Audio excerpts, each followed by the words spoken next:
Hello friends. Did you know nearly 80% of those who watch my videos aren't subscribed? If you enjoy these stories, please hit that subscribe button and leave a like. It really helps. Thank you for being here. By the way, where are you watching from? Let me know in the comments. Thatcher Brannigan's Peterbilt groaned against the wind as it climbed the wet grade of Interstate 84, pushing north through the Columbia River Gorge. The November storm had turned vicious after midnight, transforming the highway into a slick ribbon of asphalt that gleamed under his headlights like polished obsidian. Rain hammered the windshield in sheets, and the wipers struggled to keep pace. Brannigan had been driving this route for 32 years, Portland to Pendleton, sometimes Boise, hauling timber, machine parts, refrigerated produce. Tonight, his load was industrial generators, high-value freight that required him to stay on schedule despite the weather. He was 49 years old, gray creeping into his sideburns, but his eyes remained sharp and his hand steady on the wheel. The digital clock on the dash read 12:47 a.m. Traffic was nearly non-existent at this hour, just the occasional eastbound truck passing in the opposite lane, headlights briefly illuminating the rain before vanishing into the darkness behind him. Brannigan preferred night driving. Fewer tourists clogging the scenic highway, fewer RVs drifting into his lane, fewer distractions. But tonight something felt off. The wind was gusting harder than the forecast had predicted, strong enough to push his loaded trailer sideways every few miles. The Columbia River, normally visible as a dark expanse to his right, was completely obscured by the storm. Even the rock face to his left, the towering basalt cliffs that defined the gorge, had disappeared behind curtains of rain. Hood River was behind him now, the last real town before the long stretch toward the Dalles. The way station appeared ahead, its yellow lights cutting through the rain like beacons. Brannigan had rolled through this station hundreds of times, usually with a green light waving him past when his truck's transponder registered clean. Tonight, the light was red. He downshifted, air brakes hissing as he guided the Peterbilt onto the approach ramp. The station itself was a low concrete building with a covered scale platform and a small office with windows overlooking the weighing area. Normally, there were at least 2 or 3 trucks ahead of him, even at this hour, but tonight the lot was empty except for a single dark SUV parked near the office and one other semi already on the scales. Brannigan pulled up behind the truck on the platform and waited. Through the rain, he could see the other driver, a younger guy in a black jacket, climbing back into his cab. The scale lights cycled green, and the truck ahead rolled forward, turning right onto the exit ramp that fed back to the highway. Brannigan eased his rig onto the scales, feeling the familiar bump as his front tires crossed the sensors. The weight readout appeared on the digital display visible through his windshield. 71,400 pounds. Well within legal limits. He expected the green light to appear within seconds, the usual automated clearance. Instead, the office door opened, and a man in a high-visibility vest stepped out into the rain, motioning for Brannigan to pull forward and park in the inspection bay. That was unusual. Random inspections happened, sure, but not typically in the middle of a storm at 1 a.m. Brannigan guided the truck into the bay and shut down the engine. The man from the office approached his driver's side window, rain dripping from the brim of his cap. He was in his 50s, thin face, sharp features, ID badge clipped to his vest that read G. Larrabee, Weighmaster. Brannigan rolled down his window halfway, letting in a spray of cold rain. "Evening," Brannigan said, keeping his tone neutral. "Something wrong with the weight?" Larrabee shook his head. "Weight's fine. Need you to step into the office for a minute." "Routine paperwork check." Brannigan frowned. "I've got my manifest, logbook, everything's current. Can't we do this here?" "Office," Larrabee repeated, his voice flat. "Won't take long." There was something in the man's tone, not hostile, but firm in a way that suggested this wasn't a request. Brannigan grabbed his clipboard with the shipping documents and climbed down from the cab, locking the door behind him. The rain was cold and heavy, soaking through his jacket by the time he reached the office entrance. Inside, the air was warm and stale, smelling of burnt coffee and damp concrete. A second man stood near the back wall, arms crossed, wearing a dark jacket with no visible identification. He was younger, maybe 35, with a thick neck and a watchful expression that made Brannigan immediately uneasy. "Have a seat," Larrabee said, gesturing to a plastic chair near the counter.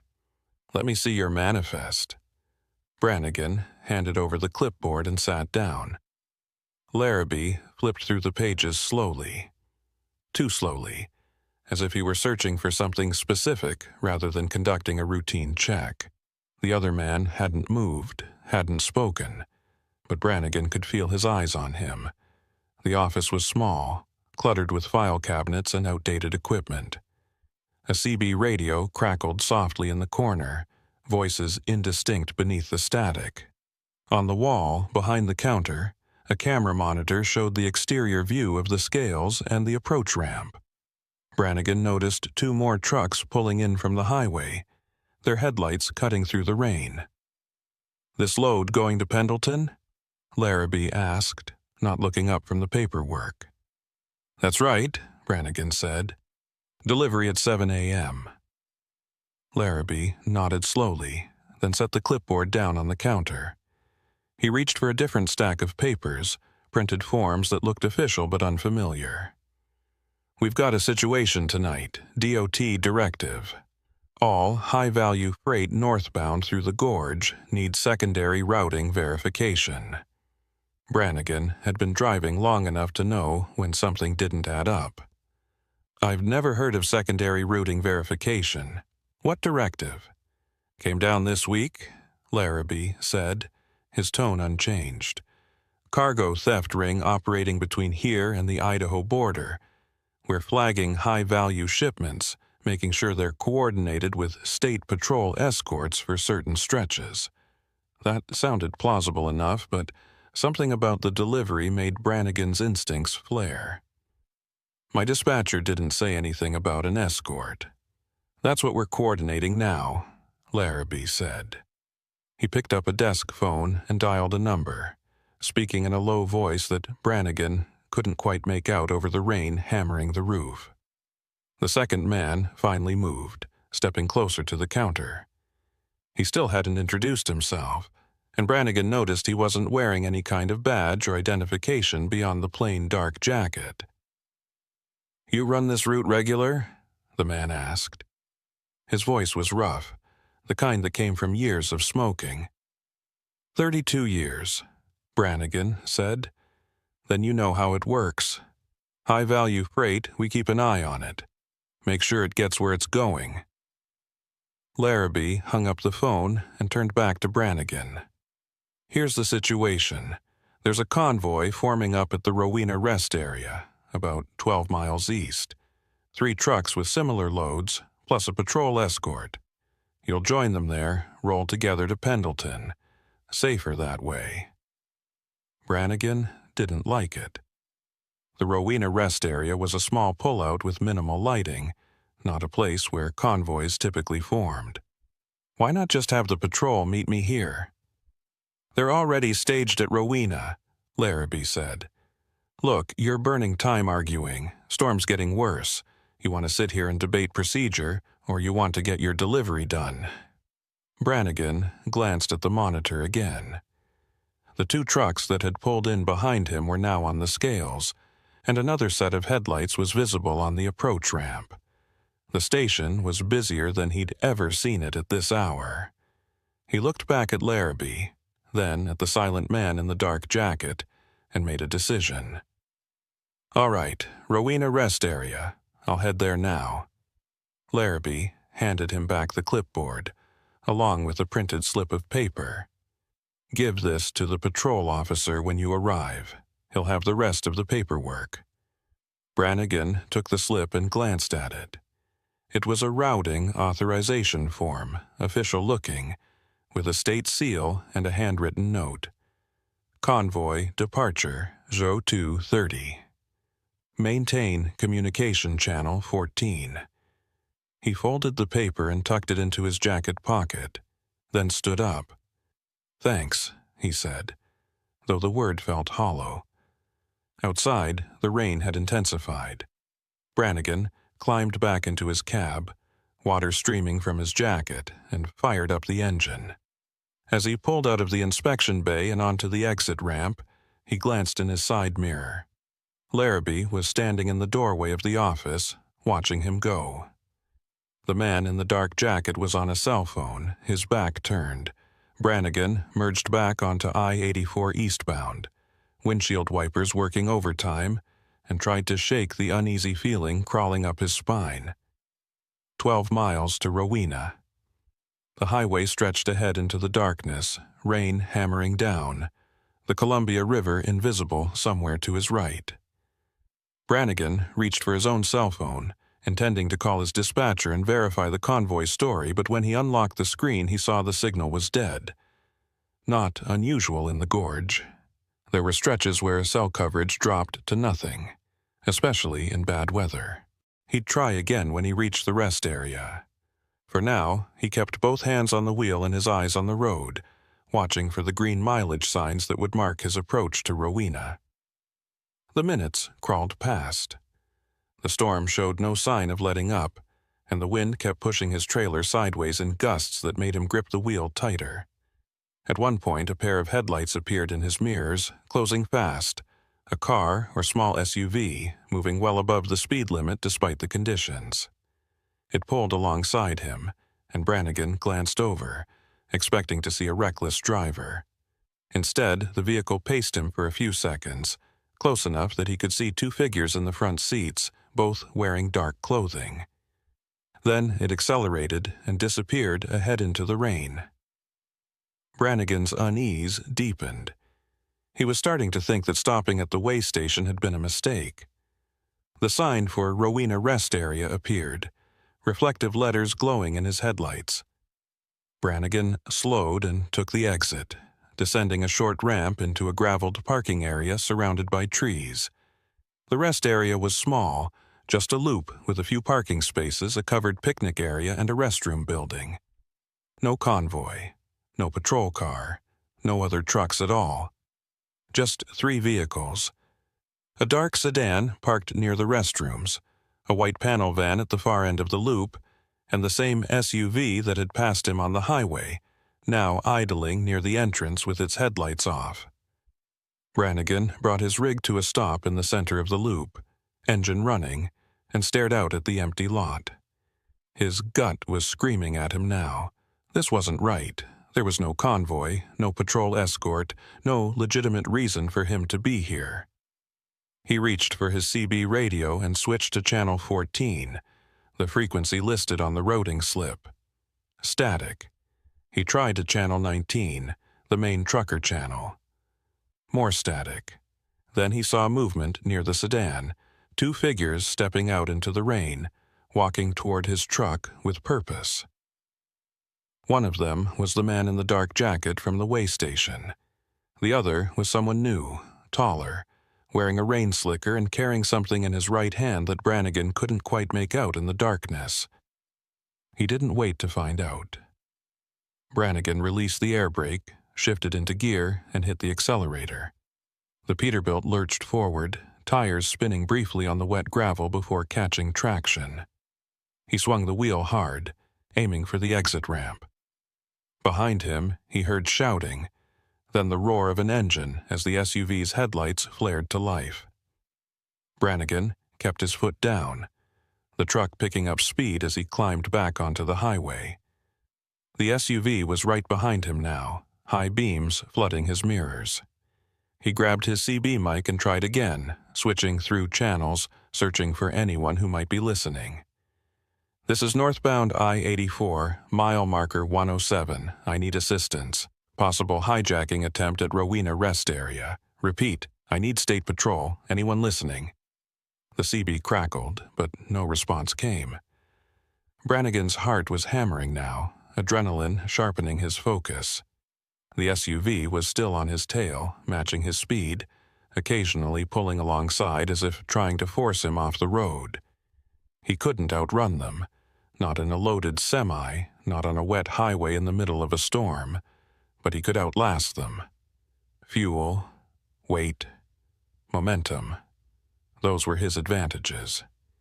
He just had to stay on the road and keep moving until he reached help or the SUV gave up. The highway curved ahead, following the contour of the gorge, and Brannigan took the turn carefully, feeling the trailer sway behind him. The SUV dropped back slightly, unable to match his control. Brannigan saw another set of headlights ahead, a car, moving slowly in the right lane. He flashed his high beams, hoping to alert the driver, but the car didn't react. As he passed it, he glanced in his mirror and saw the SUV do the same, ignoring the other vehicle entirely. They were focused on him. Whatever this was, it was targeted, deliberate, and he was running out of options. Ahead, he saw the lights of another way station, this one larger, with multiple lanes and what looked like activity even at this hour. Brannigan aimed for it, praying it was legitimate and not another trap. The SUV was closing again, this time pulling alongside on his left, trying to box him in. Brannigan held his course, refusing to be intimidated, and the SUV finally fell back as they approached the way station entrance. Brannigan took the ramp, brakes screaming as he brought the truck to a controlled stop in the inspection bay. He threw the door open and jumped down, scanning the lot. 2 patrol cars were parked near the office, their light bars dark but visible. Relief flooded through him, but it was tinged with the cold realization that he still didn't know what he'd just escaped, or why someone had gone to such lengths to pull him off the highway in the middle of the night. A state trooper emerged from the office, hand resting on her sidearm, eyes sharp. She was in her 40s, compact build, badge reading M. Hollister. "What's the emergency?" she asked, her voice cutting through the rain. Brannigan took a breath and pointed back toward the highway. "Someone tried to hijack my truck, set me up at the way station back near Hood River, sent me to a fake convoy at Rowena. I barely got out." Hollister's expression shifted from cautious to alert. She keyed her radio, speaking rapidly into it, then looked back at Brannigan. "You're sure it was a setup?" "Positive," Brannigan said. "The Waymaster, Gideon Larrabee, he gave me a routing slip, told me to meet a convoy. There was no convoy, just 3 vehicles and 2 guys waiting for me. When I tried to leave, they chased me." Hollister motioned him toward the office. "Inside, now. We need details, and I need to make some calls." Brannigan followed her into the warmth of the station, his hands still trembling slightly from the adrenaline. Through the window, he could see the highway beyond, rain falling in sheets, and somewhere out there in the darkness, people who had tried to separate him from his truck and his cargo. He didn't know why yet, but he intended to find out, and to make sure no other driver fell into the same trap. Inside the way station office, the fluorescent lights hummed overhead, casting harsh shadows across the cluttered desk where Trooper Maeve Hollister spread out a map of the Columbia River Gorge. Brannigan stood beside her, still dripping rainwater onto the linoleum floor, his jacket heavy and cold against his shoulders. The warmth of the room was starting to seep into his bones, but the adrenaline hadn't worn off yet. His hands were steady now, but his mind was racing through everything that had happened in the last hour, trying to piece together details that might help Hollister understand the scope of what he'd stumbled into. She was methodical, asking precise questions, taking notes in a small pad that she pulled from her uniform pocket. Every few minutes, her radio crackled with updates from other units she'd dispatched to check on the Hood River way station and the Rowena rest area. "Walk me through it again," Hollister said, tapping her pen against the map. You said the Waymaster's name was Gideon Larrabee. You're certain that's what his badge read? Positive, Brannigan said. G. Larrabee, Waymaster. It was clipped right to his vest. He looked official, high-vis gear, the whole setup. But the other guy, the one in the dark jacket, he didn't have any ID. No badge, no name tag, nothing. Hollister wrote something down, then reached for the desk phone. She dialed a number, waited, then spoke quickly. This is Trooper Hollister, badge 743. I need confirmation on staffing at the Hood River Way Station tonight. Specifically, anyone named Gideon Larrabee on duty. She paused, listening, her expression darkening. No one at all? The station's supposed to be unmanned after midnight? Another pause. Yeah. I'll hold. Brannigan felt a chill that had nothing to do with his wet clothes. If the station was supposed to be unmanned, then Larrabee and the other man had no business being there. That meant the entire setup. Red light, inspection, routing slip had been orchestrated specifically to pull him off the highway and send him into a trap. Hollister hung up the phone and looked at him, her jaw set. The Hood River Station operates on automated systems from midnight to 6 a.m. No staff on site during those hours. Whoever you talked to, they weren't DOT employees. So they faked the whole thing, Brannigan said. The red light, the weight check, everything. Looks that way, Hollister said. She picked up her radio and spoke into it. Dispatch, this is Hollister. I need units to the Hood River Way Station immediately. Possible unlawful entry and impersonation of state officials. Suspects may still be on site. Approach with caution. She released the transmit button and turned back to Brannigan. You said you have a routing slip they gave you. I need to see it. Brannigan reached into his jacket pocket and pulled out the folded paper, now damp from the rain. He handed it to Hollister, who smoothed it out on the desk and examined it under the light. The form looked legitimate at first glance. State seal at the top, official formatting, typed instructions. But as Hollister studied it more closely, she pointed to a detail near the bottom. This authorization code is wrong. It's close, but the format's off by 1 digit. Someone made a decent fake, but they didn't have access to the real coding system. So, what are we dealing with? Brannigan asked. Hijacking? Cargo theft? Could be, Hollister said. But the level of coordination here, taking over a way station, even temporarily, creating fake paperwork, staging vehicles at a secondary location, that's not your typical theft operation. This is organized, well-funded, and they clearly knew you were coming. She looked up at him. What's in your trailer? Industrial generators, Brannigan said. High-value freight, but nothing unusual for this route. I haul similar loads a few times a month. Hollister's radio crackled again, and a male voice came through. Hollister, this is Unit 12. We're at the Hood River Station. No vehicles on site, office is locked, no signs of forced entry, looks clean. Hollister frowned and keyed her mic. Check the control room, see if anyone's tampered with the signal lights or the scale systems. She waited, and after a moment the voice returned. Control room doors open.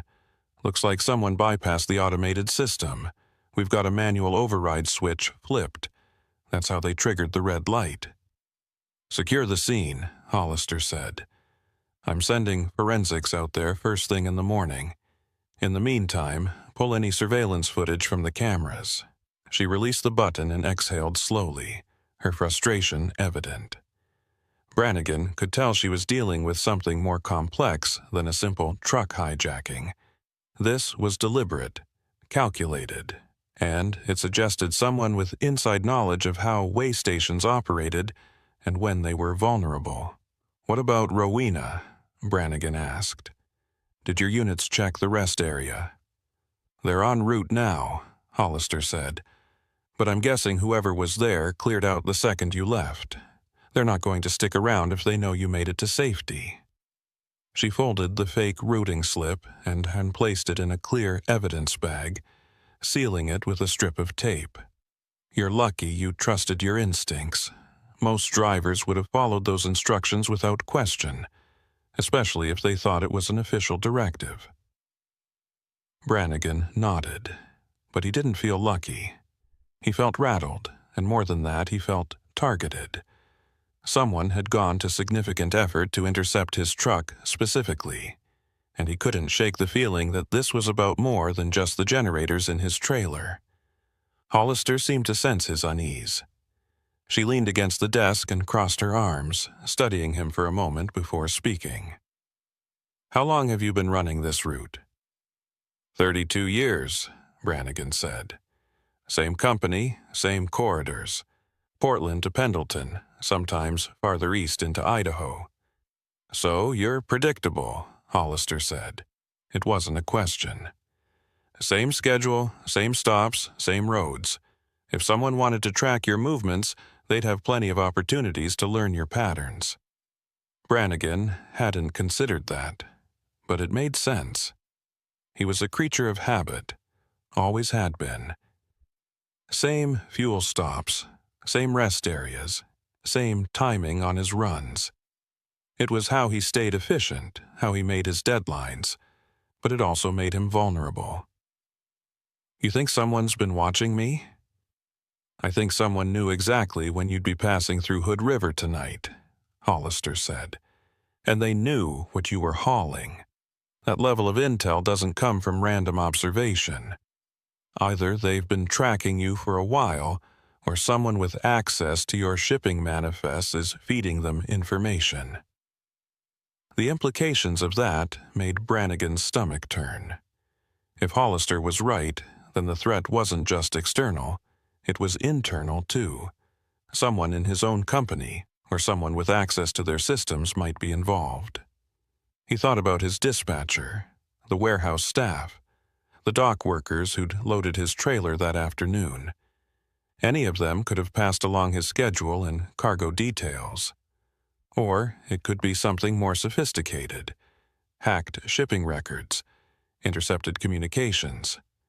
The possibilities were endless, and all of them pointed to a level of organization that scared him more than the chase on the highway. Hollister's radio crackled again. "Hollister, Unit 14 at Rowena. Rest area's empty. No vehicles, no suspects. We found tire tracks near the picnic area. Looks like multiple vehicles were here recently, but the rains washed out most of the detail. We'll document what we can." "Copy that," Hollister said. "Return to patrol." She set the radio down and looked at Brannigan. "All right, here's what's going to happen. I'm keeping you here until we can arrange an escort for the rest of your route. I don't want you back on that highway alone, not until we know more about who's behind this." "I've got a delivery deadline," Brannigan said. 7 a.m. in Pendleton." "Your company will understand," Hollister said firmly. "And if they don't, they can take it up with the state police. Your safety is more important than a deadline." She pulled out her phone and started dialing. "I'm calling this in to our criminal investigations unit. They'll want to interview you properly, and they'll need to examine your truck and the cargo. If there's something specific about that freight that made you a target, we need to know what it is." Brannigan sat down heavily in one of the plastic chairs near the wall, the exhaustion finally catching up with him. His legs ached from the tension of the drive, and his shoulders were stiff from gripping the wheel so tightly. He watched Hollister work, making calls, coordinating with other units, her movements efficient and professional. She was good at her job, that much was clear, but even she seemed troubled by what they were dealing with. This wasn't a typical highway crime. It was something bigger, more dangerous, and Brannigan had the sinking feeling that he'd become tangled in something he didn't fully understand yet. An hour passed. More troopers arrived at the way station, including a senior officer who introduced himself as Sergeant Voss. He was in his 50s, graying hair cropped short, with the bearing of someone who'd been in law enforcement for decades. Voss listened to Brannigan's account, asked a few pointed questions, then stepped outside with Hollister to confer privately. Through the window, Brannigan could see them talking in low voices, occasionally glancing back at him. When they returned, Voss pulled up a chair and sat across from Brannigan, his expression serious. "Mr. Brannigan," Voss said, "we've run a check on your cargo manifest and cross-referenced it with recent theft reports in the region. Your generators aren't just high value. They're specialized equipment with serial numbers that can be tracked. That makes them harder to move on the black market unless someone has a buyer lined up in advance. We think whoever tried to intercept you tonight had a specific customer waiting for that freight." "So this was a commissioned job," Brannigan said. "That's our working theory," Voss said, "which means it's not random and it's not opportunistic. Someone ordered this hit and they were willing to invest time and resources to make it happen. The fake way station setup, the paperwork, the staging at Rowena, that's not cheap or easy to pull off. We're looking at professionals, possibly part of a larger cargo theft ring." Brannigan absorbed that, his mind still struggling to process how close he'd come to losing everything. What happens now? "Now we investigate," Voss said. "We'll work with your company to review your shipping records, see if there's a pattern of compromised loads. We'll also pull surveillance footage from the Hood River area, see if we can identify the vehicles involved. In the meantime, I'm assigning a patrol unit to escort you to Pendleton once we've cleared your truck. You'll make your delivery, and then you'll come back here for a full debrief with our investigations team." "And if they try again?" Brannigan asked. Voss met his eyes. "They won't. Not tonight. You spooked them when you ran, and now they know we're on to them. They'll lay low, regroup, probably move to a different target. But that doesn't mean you're out of danger permanently. If they've been tracking you, they might come back. That's why we need to figure out how they got their information in the first place." Hollister stepped forward, holding a steaming cup of coffee that she handed to Brannigan. "Drink this. You've got a long night ahead, and you need to stay sharp." Her tone was kinder now, less official. "You did good out there. A lot of drivers wouldn't have questioned the setup. You trusted your gut, and that's what saved you." Brannigan took the coffee, grateful for the warmth spreading through his hands. "I've been doing this long enough to know when something doesn't feel right. I just didn't expect it to be this bad." "None of us did," Hollister said, "but we'll get to the bottom of it." She glanced at Voss, who nodded, then turned back to Brannigan. "There's one more thing we need to ask. Have you noticed anything unusual in the past few weeks? Anyone following you? Strange phone calls? Vehicles that seem to show up at multiple stops?" Brannigan thought about it, running back through his recent trips. Nothing stood out at first, but then he remembered something. "About 2 weeks ago, I was fueling up at a truck stop near Biggs Junction. There was a guy there, mid-30s maybe, sitting in a car near the pumps. He wasn't fueling up, just sitting there, watching. I didn't think much of it at the time, but when I came out of the store he was gone. Then I saw the same car, or one that looked just like it, at a rest area near Boardman a few days later." "What kind of car?" Voss asked, leaning forward. "Dark sedan," Brannigan said. "Maybe a Chevy or a Ford, hard to say, but it had tinted windows and no front plate." Voss exchanged a look with Hollister. "That fits the profile. We'll check traffic camera footage from those locations, see if we can get a plate number or a better description." He stood up, pulling out his phone. "I'm going to make some calls. Hollister, stay with Mr. Brannigan. I want someone on him at all times until we get him out of here." As Voss walked away, Brannigan took a sip of the coffee, letting the bitter warmth steady him. Hollister sat down in the chair Voss had vacated, her radio clipped to her belt, her posture relaxed but alert. "You're going to be all right," she said. "We don't let truckers get hurt on our watch." Brannigan managed a faint smile. Appreciate that. He looked out the window at his Peterbilt, still parked in the inspection bay, rain streaming down its sides. Somewhere out there in the darkness, the people who'd tried to take it from him were regrouping, planning their next move. But for now, he was safe, surrounded by troopers who were working to unravel the conspiracy that had nearly cost him everything. He didn't know how deep this went yet, or how many people were involved, but he knew one thing for certain. His life on the road had just changed forever. The highways he'd driven for 3 decades were no longer just ribbons of asphalt. They were hunting grounds, and he'd become prey. Dawn broke over the Columbia River Gorge in shades of gray and silver, the storm finally beginning to ease as pale light filtered through the thinning clouds. Brannigan had been awake for over 20 hours straight, sustained by bad coffee and adrenaline that was now wearing thin. He sat in the passenger seat of Trooper Hollister's patrol car, watching as a forensics team worked over his Peterbilt with methodical precision.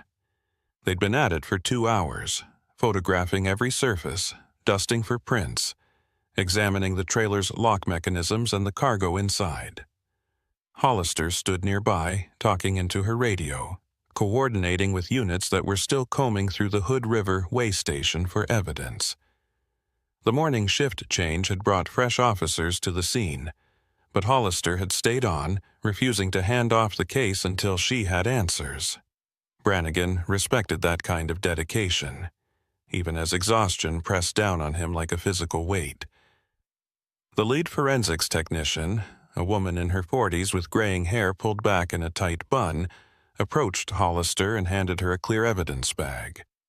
Inside was something small and black, a device no larger than a matchbox. Hollister held it up to the light, examining it, then walked over to the patrol car and tapped on the window. Brannigan rolled it down, letting in the cold morning air. "Recognize this?" Hollister asked, showing him the device. Brannigan squinted at it. "Looks like a GPS tracker. Where'd you find it?" "Tucked up inside your rear wheel well," Hollister said. "Magnetic mount, battery-powered. Someone put it there recently, probably within the last few days, judging by how clean it is. This is how they've been following you." She turned the bag over in her hand, her expression grim. "It's commercial grade, not something you'd pick up at an electronics store. Whoever's behind this has access to professional surveillance equipment." Brannigan felt a chill run through him that had nothing to do with the temperature. Someone had been tracking his every move, watching his routes, learning his patterns. The dark sedan he'd seen at Biggs Junction and Boardman, they hadn't needed to follow him closely because they already knew where he was going. The tracker had given them real-time updates, letting them position themselves ahead of him, waiting for the right moment to strike. "Can you trace it?" he asked. "Figure out who bought it?" "We'll try," Hollister said. "But devices like this are sold through dozens of online retailers, often with cash purchases and no registration requirements. It's a long shot." She pocketed the evidence bag and leaned against the car door. "What worries me more is how they got access to your truck to plant it. You keep your rig locked when you're not in it." "Always," Brannigan said. "And I do walk-arounds before every trip, check the tires, the undercarriage, the trailer connections. I should have spotted something like that." "Not necessarily," Hollister said. "These things are small, and they're designed to blend in. If it was placed while you were parked overnight at a truck stop or a depot, you might not have noticed it even if you were looking. The question is, where were you 3 or 4 days ago? We need to narrow down when and where this was installed." Brannigan thought back through his recent schedule. "I was in Portland 4 days ago, loading up at the warehouse. Parked there overnight before heading out the next morning. Then I had a delivery in the Dalles, spent a few hours at a truck stop while I waited for the next load assignment. After that, I picked up this generator shipment and started the run to Pendleton. Portland warehouse, Hollister repeated, writing it down in her notepad. That's the most likely spot. Lots of foot traffic, lots of trucks coming and going, easy for someone to slip in unnoticed. We'll get security footage from the facility, see if we can identify anyone suspicious near your truck. She closed the notepad and looked at him directly. Mr. Brannigan, I need to ask you something, and I need you to be honest with me. Is there any reason someone might want to target you specifically? Any disputes with other drivers, unpaid debts, personal conflicts? No, Brannigan said without hesitation. I keep to myself, do my job, go home. I don't gamble, don't owe anyone money, don't have enemies that I know of. This isn't personal, it's about the cargo. Hollister nodded slowly. That's what I figured, but I had to ask. She straightened up and glanced back at the forensics team, who were now packing up their equipment. All right, here's the plan. We're going to escort you to Pendleton so you can make your delivery. After that, you're coming back here for a full debrief with our criminal investigations unit. They'll want to go through everything again, see if there are details you've remembered since last night. In the meantime, we're pulling all the surveillance footage we can get from truck stops and way stations along your regular routes. If this crew has been tracking you for weeks, there's a chance we'll catch them on camera somewhere. And then what? Brannigan asked. You arrest them, and I go back to driving like nothing happened? That's the goal, Hollister said, though her tone suggested she wasn't entirely confident. But realistically, it's going to take time to build a case. These operations are usually multi-state, involving multiple players. We'll get the people who tried to intercept you last night, but the people giving the orders, they're harder to reach. She paused, then added, You might want to consider switching routes for a while. Take different corridors, vary your schedule. Make yourself a harder target. Brannigan had already been thinking the same thing. 32 years of routine, of predictability, had made him vulnerable. He'd have to change everything. His stops, his timing, maybe even his loads. It would be less efficient, more exhausting, but it was better than ending up like the drivers in the news who'd vanished along remote highways, their trucks found abandoned and their fates unknown. He nodded. I'll talk to my dispatcher, see what we can arrange. Hollister's radio crackled, and she stepped away to take the call. Brannigan watched her through the windshield, seeing her expression shift from neutral to alert as she listened to whoever was on the other end. When she returned, her jaw was set tight. That was Sergeant Voss. They've identified Gideon Larrabee, or at least the man who was using that name last night.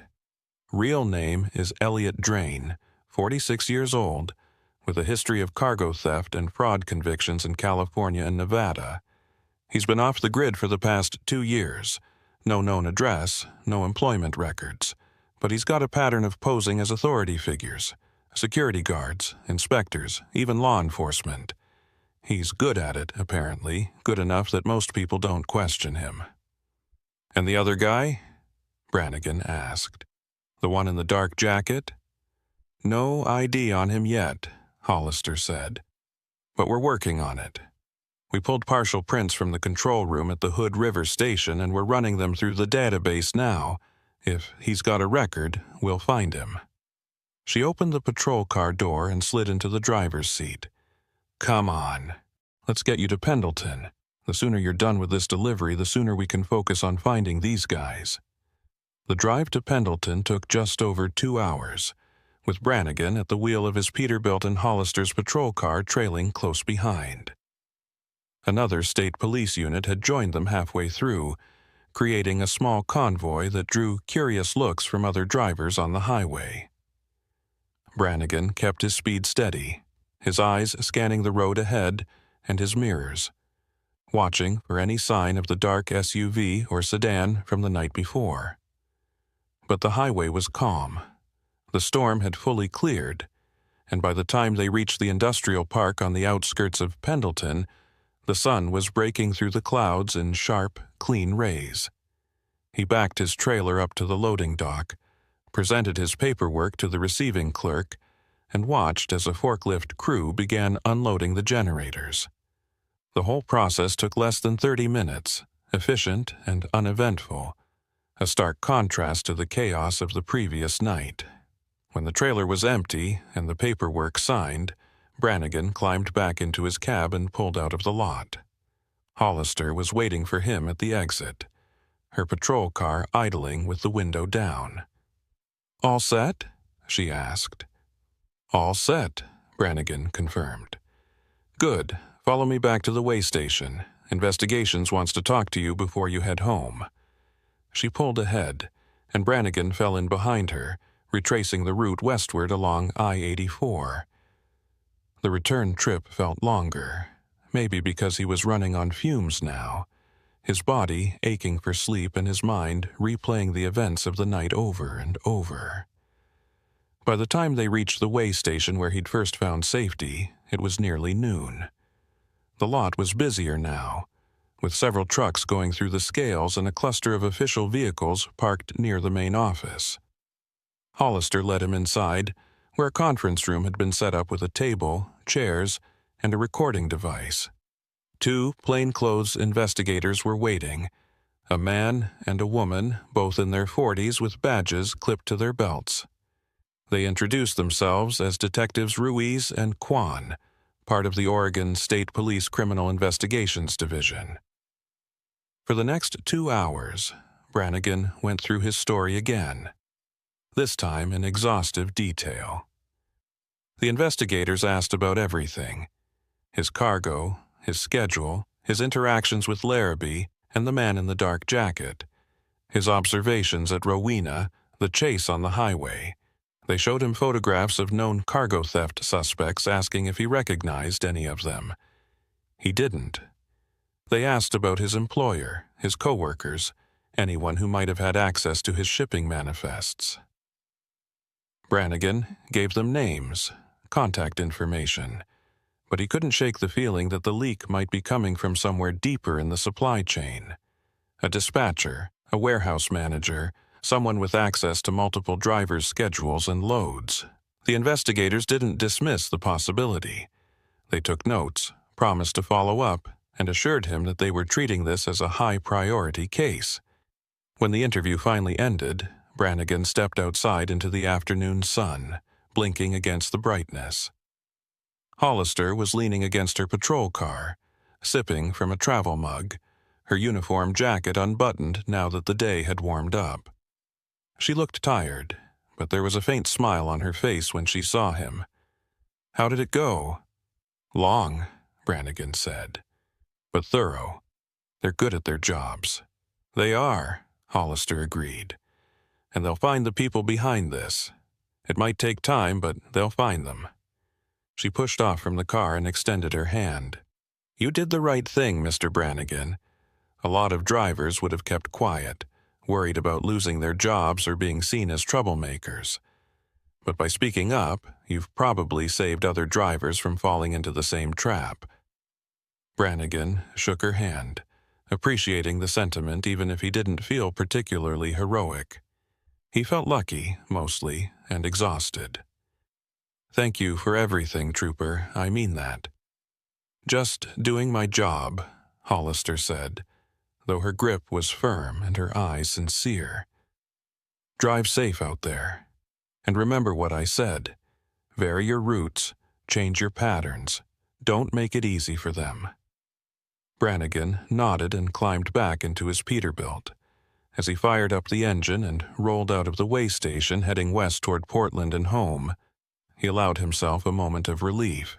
He'd survived. He'd escaped a trap that could have ended very differently.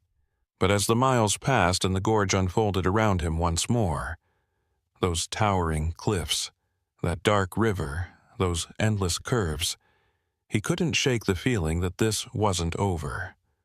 Somewhere out there, Elliot Drain and his accomplices were regrouping, planning their next move, and even though Brannigan would change his routes, even though he'd be more vigilant. He knew the truth. The highways were hunting grounds now, and he was still prey. 3 days later, Brannigan received a call from Detective Ruiz. They'd identified the man in the dark jacket, a former dock worker named Marcus Pruitt, with connections to several cargo theft rings operating across the Pacific Northwest. Pruitt had been arrested at a motel in eastern Oregon, along with Elliot Drain, after a tip from an informant. Both men were facing multiple charges, including impersonation of government officials, attempted grand theft, and conspiracy. A search of their motel room had turned up fake DOT credentials, routing slips for other drivers, and detailed maps of way stations and rest areas throughout Oregon, Washington, and Idaho. The operation had been bigger than anyone had initially suspected, targeting not just Brannigan, but dozens of truckers over the course of several months. Some of those drivers, Ruiz explained, had simply never reported the incidents. They'd handed over their loads under duress, too afraid or too intimidated to go to the authorities. But the arrests of Drain and Pruitt didn't bring the closure Brannigan had hoped for. The investigation revealed that they were mid-level operatives, hired muscle carrying out orders from someone higher up the chain. That person, or persons, remained unidentified, protected by layers of intermediaries and encrypted communications. The detectives were still working the case, following financial trails and interrogating informants, but they warned Brannigan that it could take months, even years, before the full network was dismantled. In the meantime, he had to live with the knowledge that the people who'd ordered the hit on his cargo were still out there, still operating, still targeting drivers like him. Brannigan did change his routes. He started taking Highway 30 along the south bank of the Columbia, avoiding I-84 whenever possible. He varied his departure times, sometimes leaving in the afternoon instead of late at night, sometimes driving straight through without stopping. He installed additional security measures on his truck, better locks, a second dash cam, a panic button wired directly to his dispatcher, and he joined a network of drivers who communicated via encrypted apps, sharing information about suspicious activity, unusual vehicles, and potential threats. It was a new way of working, more cautious and less trusting, but it kept him safe. Mostly. 6 months after the incident, Brannigan was fueling up at a truck stop near Hermiston when he saw a familiar face across the lot. It was Trooper Maeve Hollister, now in plainclothes, talking to a group of drivers near the diner. She'd transferred to the Criminal Investigations Division, Brannigan learned later, specifically to work on cargo theft cases. She was building files, gathering intelligence, working to dismantle the networks that preyed on truckers. When she spotted Brannigan, she walked over and greeted him warmly. They talked for a few minutes, catching up, and she told him that the investigation was still active, still making progress. They'd arrested 3 more suspects connected to the Drain Pruitt operation, and they were closing in on the ringleader. She couldn't give him details. It was an ongoing case, but she assured him that justice was coming, slowly but surely. Brannigan thanked her and climbed back into his truck, watching her walk away across the lot. He didn't know if he'd ever feel entirely safe on the road again, didn't know if the people at the top of the conspiracy would ever be caught. But he knew one thing for certain. He'd survived, and he'd keep surviving, 1 mile at a time, 1 load at a time. The highways were dangerous now in ways they'd never been before, but they were still his highways, still his livelihood, still his life. And he wasn't going to let fear drive him off them. Not yet, not ever. 14 months after the Hood River incident, Thatcher Brannigan found himself sitting in a cramped conference room at the Oregon State Police headquarters in Salem, surrounded by maps, file folders, and photographs pinned to corkboards that lined every available wall. The room smelled of stale coffee and printer ink, and the fluorescent lights overhead buzzed with a persistent hum that made his head ache. Across the table from him sat Maeve Hollister, now Detective Hollister, her plainclothes attire consisting of dark jeans and a button-down shirt with her badge clipped to her belt. Beside her was a federal agent named Teresa Kavanaugh, late 40s, sharp eyes, representing the FBI's cargo theft task force that had taken an interest in the case after Brannigan's testimony had helped connect multiple incidents across state lines. They'd called him in for what they described as a critical briefing, and judging by the tension in the room, Brannigan suspected this meeting was about more than just updates. Hollister slid a photograph across the table toward him. It showed a man in his 50s, heavy-set, with thinning hair and a neatly trimmed beard. The image had been taken from a surveillance camera, slightly grainy, but clear enough to make out the details of his face. "Recognize him?" Hollister asked, her voice measured but urgent. Brannigan studied the photograph for a long moment, searching his memory. The man's features were unfamiliar, nothing about him triggering recognition.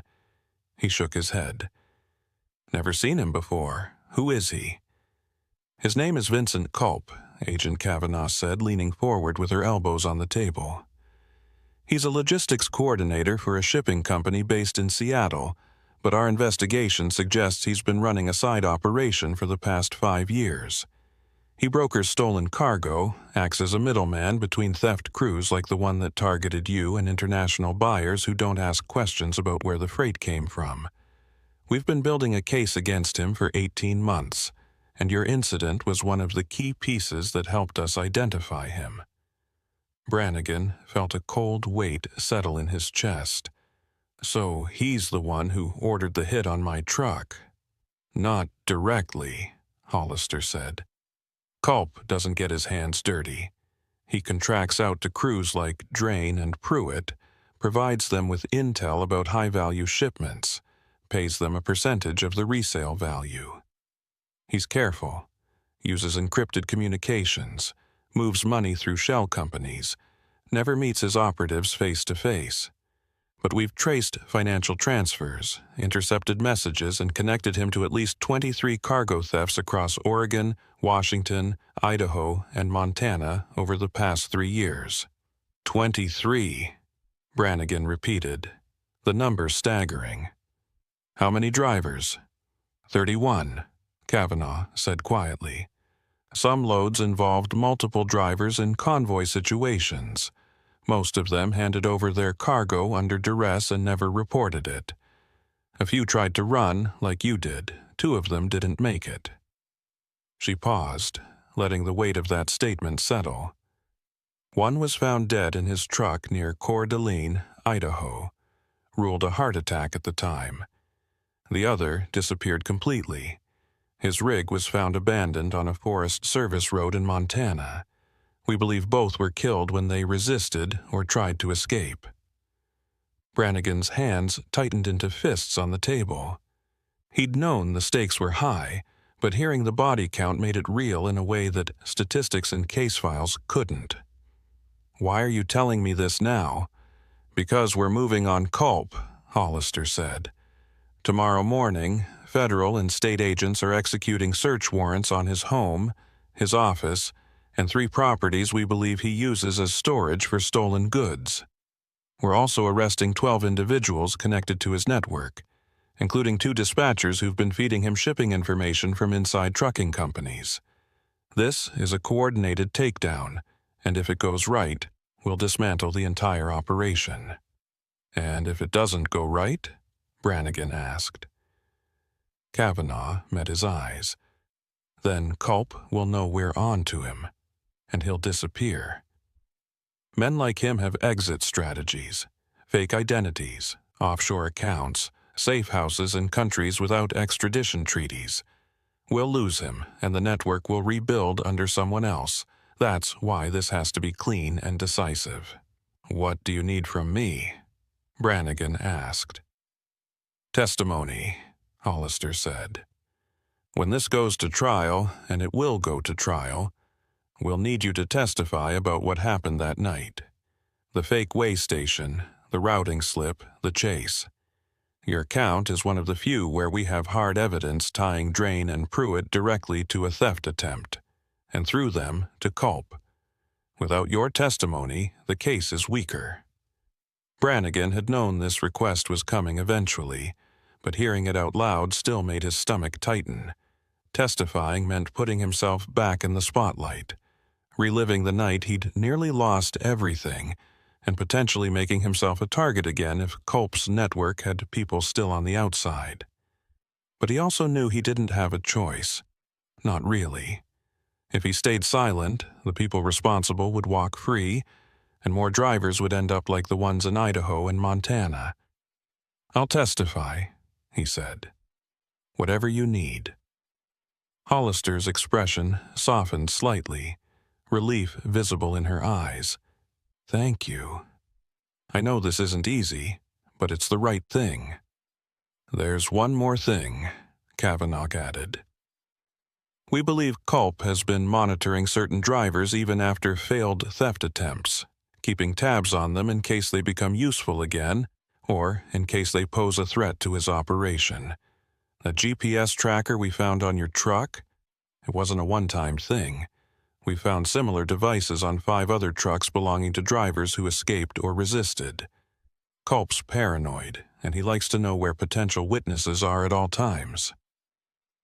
Brannigan felt his blood run cold. "Are you saying he's been tracking me this whole time?" "We don't think so," Hollister said quickly. "After we found the first tracker, we did a full sweep of your truck every time you came in for maintenance or inspections. We haven't found anything since. But we can't be certain he hasn't been using other methods, traffic cameras, informants at truck stops, even social media if you've posted about your routes." "I don't use social media," Brannigan said. "And I've been careful. Changed my routes, varied my schedule, kept my head down." "That's good," Kavanaugh said. "But we're going to take additional precautions. For the next 72 hours, until the arrests are made, we're assigning a protective detail to you. Plainclothes officers will be monitoring your home and following you if you go out. It's just temporary, until we're sure Culp and his people are in custody." Brannigan didn't like the idea of being watched, but he understood the necessity. If Culp suspected the investigation was closing in, he might try to eliminate witnesses before the arrests could be made. "All right, what do I need to do?" "Go home," Hollister said. "Stay there. Don't take any new loads. Don't answer calls from unknown numbers. And if you see anything suspicious, vehicles you don't recognize, people watching your house, you contact me immediately." She slid a business card across the table with her personal cell number written on the back. "Day or night, I don't care. You call." Brannigan pocketed the card and stood up, feeling the weight of exhaustion settling over him. 14 months of looking over his shoulder, of changing routes and second-guessing every interaction, and now it was all coming to a head. He wanted it to be over, wanted to go back to the way things were before that November night in the gorge, but he knew that was impossible. The road had changed, and so had he. "I'll be careful," he said. "We know you will," Hollister said, standing as well. She walked him to the door, and as he stepped into the hallway, she added, "This is almost over, Mr. Brannigan. Just a little longer." Brannigan nodded and left the building, stepping out into the cool afternoon air of Salem. The protective detail was already in place. He spotted the unmarked car parked across the street, 2 officers inside watching him with casual but obvious attention. He climbed into his personal vehicle, a beat-up Ford pickup that he used when he wasn't hauling freight, and started the drive back to Portland. The highway stretched out before him, familiar and treacherous, and he kept his eyes on the mirrors the entire way home. The next 72 hours passed in a blur of nervous waiting. Brannigan stayed in his small house on the outskirts of Portland, blinds drawn, phone within reach at all times. The protective detail rotated shifts every 12 hours, different faces in the unmarked cars, but always the same watchful presence. On the second night, Hollister called with an update. The raids had been successful. Vincent Culp had been arrested at his home in Seattle without incident, along with 9 of his associates. 3 others were still at large, but warrants had been issued and law enforcement across the region was on alert. The storage properties had yielded a massive haul of stolen goods: industrial equipment, electronics, pharmaceuticals, even vehicles, all cataloged and traced back to specific thefts over the past 3 years.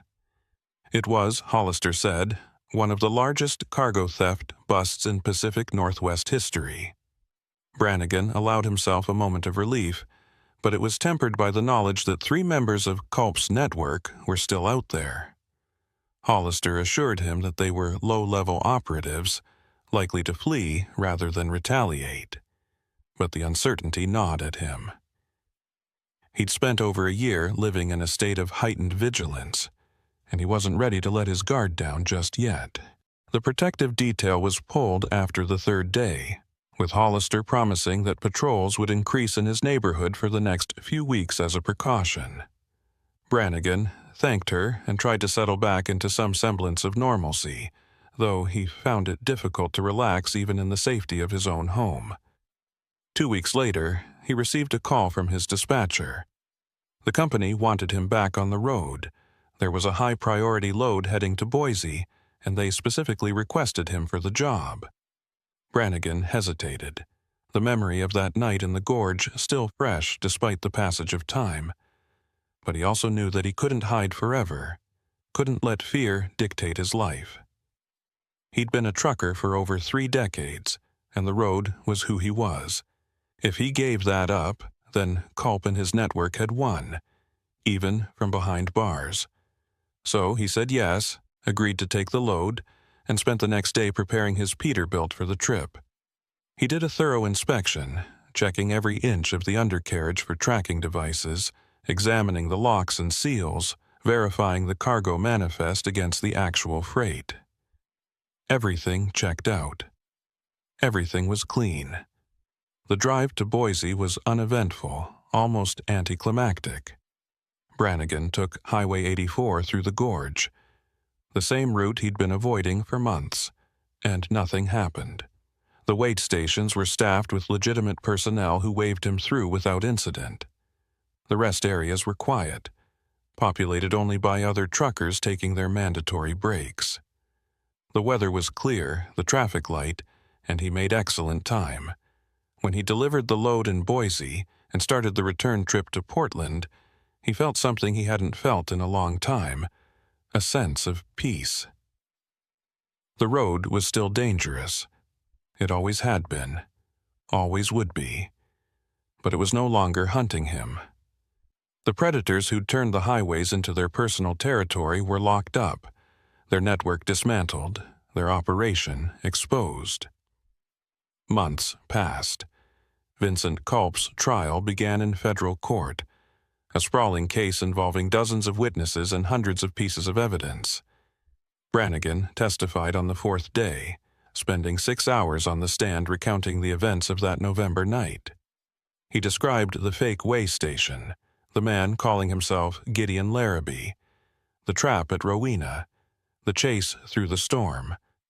The defense attorneys tried to poke holes in his testimony, suggesting he'd been confused or mistaken, but Brannigan held firm. He had the dashcam footage, the routing slip, the GPS tracker, all of it backed up his account.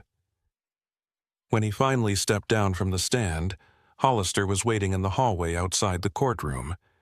She didn't say anything, just nodded once, a gesture of respect and gratitude. Brannigan nodded back and left the building, ready to put the entire ordeal behind him. The verdict came 3 months later. Guilty on all counts. Vincent Culp was sentenced to 28 years in federal prison, with no possibility of parole for at least 15.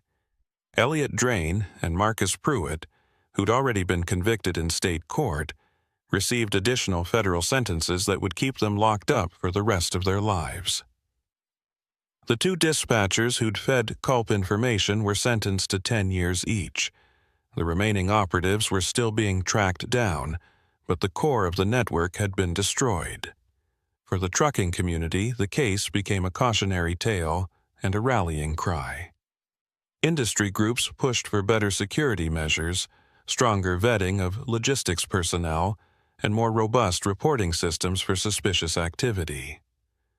Brannigan became something of a reluctant spokesperson, giving interviews to trade publications and speaking at safety conferences about his experience and the importance of trusting one's instincts. But despite the recognition and the sense of justice served, Brannigan never forgot the two drivers who hadn't made it. The one found dead in Idaho, and the one who disappeared in Montana. Their names were John Hartwick and Samuel Vega, both veteran truckers like himself, both family men with decades of experience on the road. They'd been in the wrong place at the wrong time, had crossed paths with Culp's network, and had paid the ultimate price. Brannigan attended a memorial service for them, held at a truck stop in eastern Oregon where hundreds of drivers gathered to honor their memory.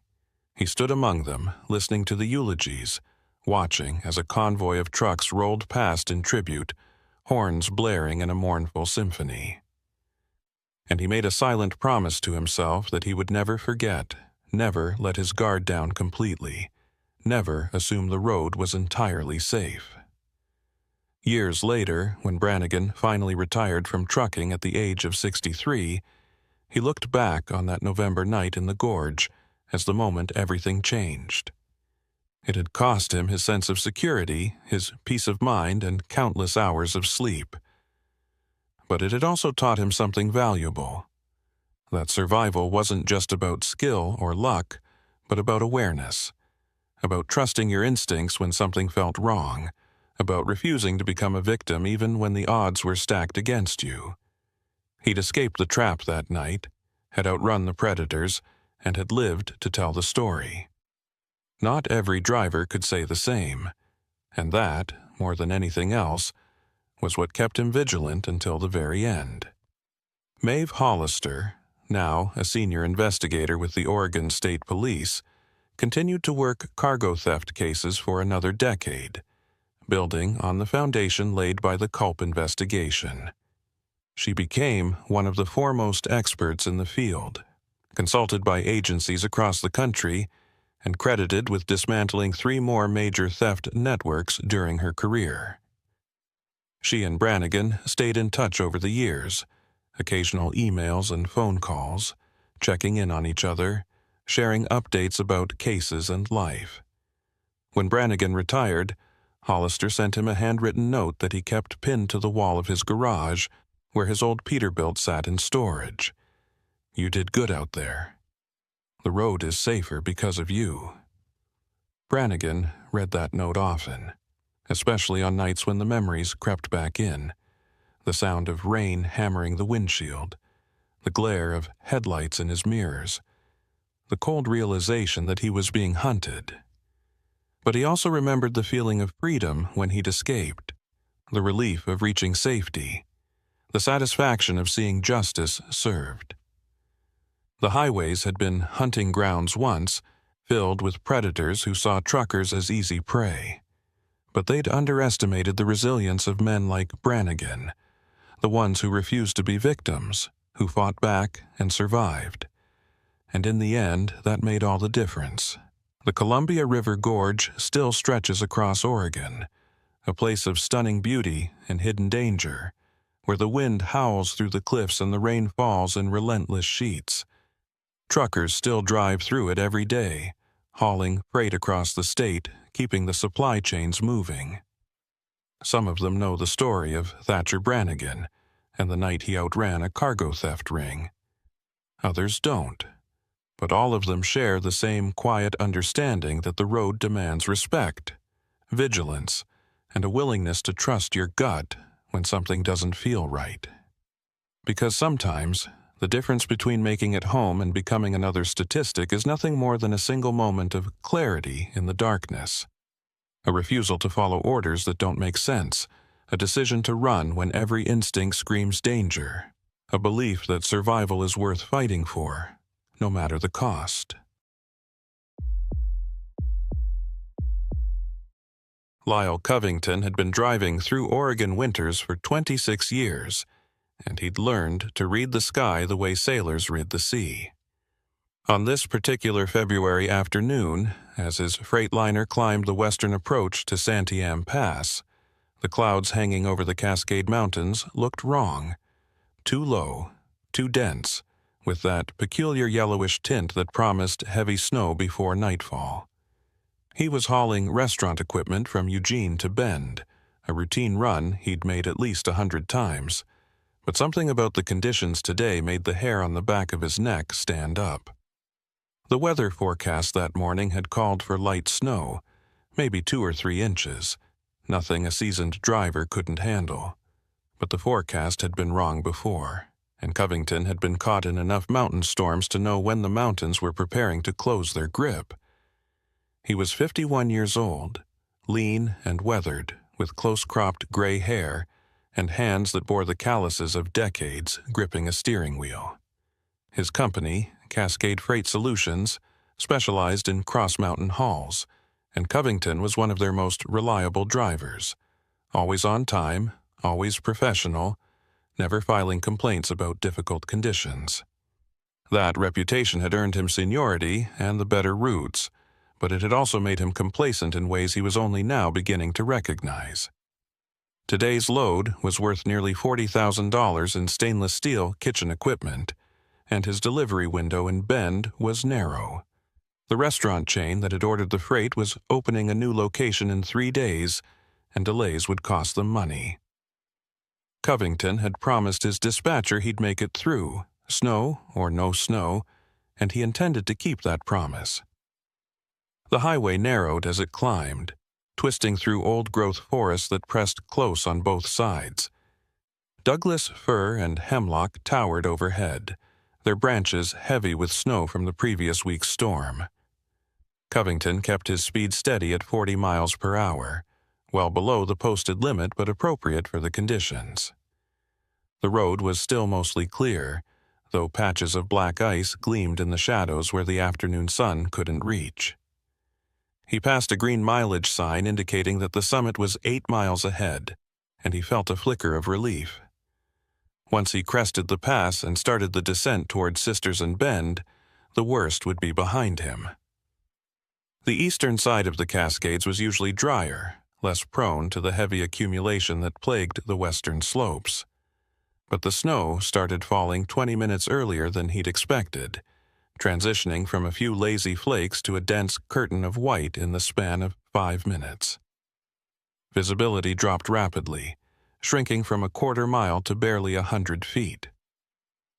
Covington switched on his headlights and fog lamps, but the beams only seemed to make things worse, reflecting off the swirling snow and creating a disorienting haze. He downshifted, slowing to 30 miles per hour, then 25, feeling the tires struggle for traction on the increasingly slick surface. The wipers worked overtime, scraping thick accumulation from the windshield every few seconds. Behind him, the trailer fishtailed slightly on a curve, and he corrected instinctively, years of muscle memory guiding his hands. This was bad, worse than he'd anticipated, and it was getting worse by the minute. The radio crackled with chatter from other drivers, voices tense and clipped as they reported conditions along the pass. Northbound at mile marker 73, visibility near 0, recommend chains or wait it out. Eastbound trucker here, just past the summit, road's a skating rink, be advised. Covington reached for his CB mic and keyed it. This is westbound freightliner at mile marker 68, conditions deteriorating fast. Anyone know if ODOT's closing the pass? Static answered him, followed by a voice he didn't recognize.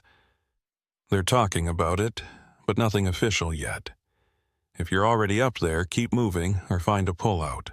Don't stop in the travel lanes. Covington had no intention of stopping in the lanes, but finding a pullout in this whiteout was nearly impossible.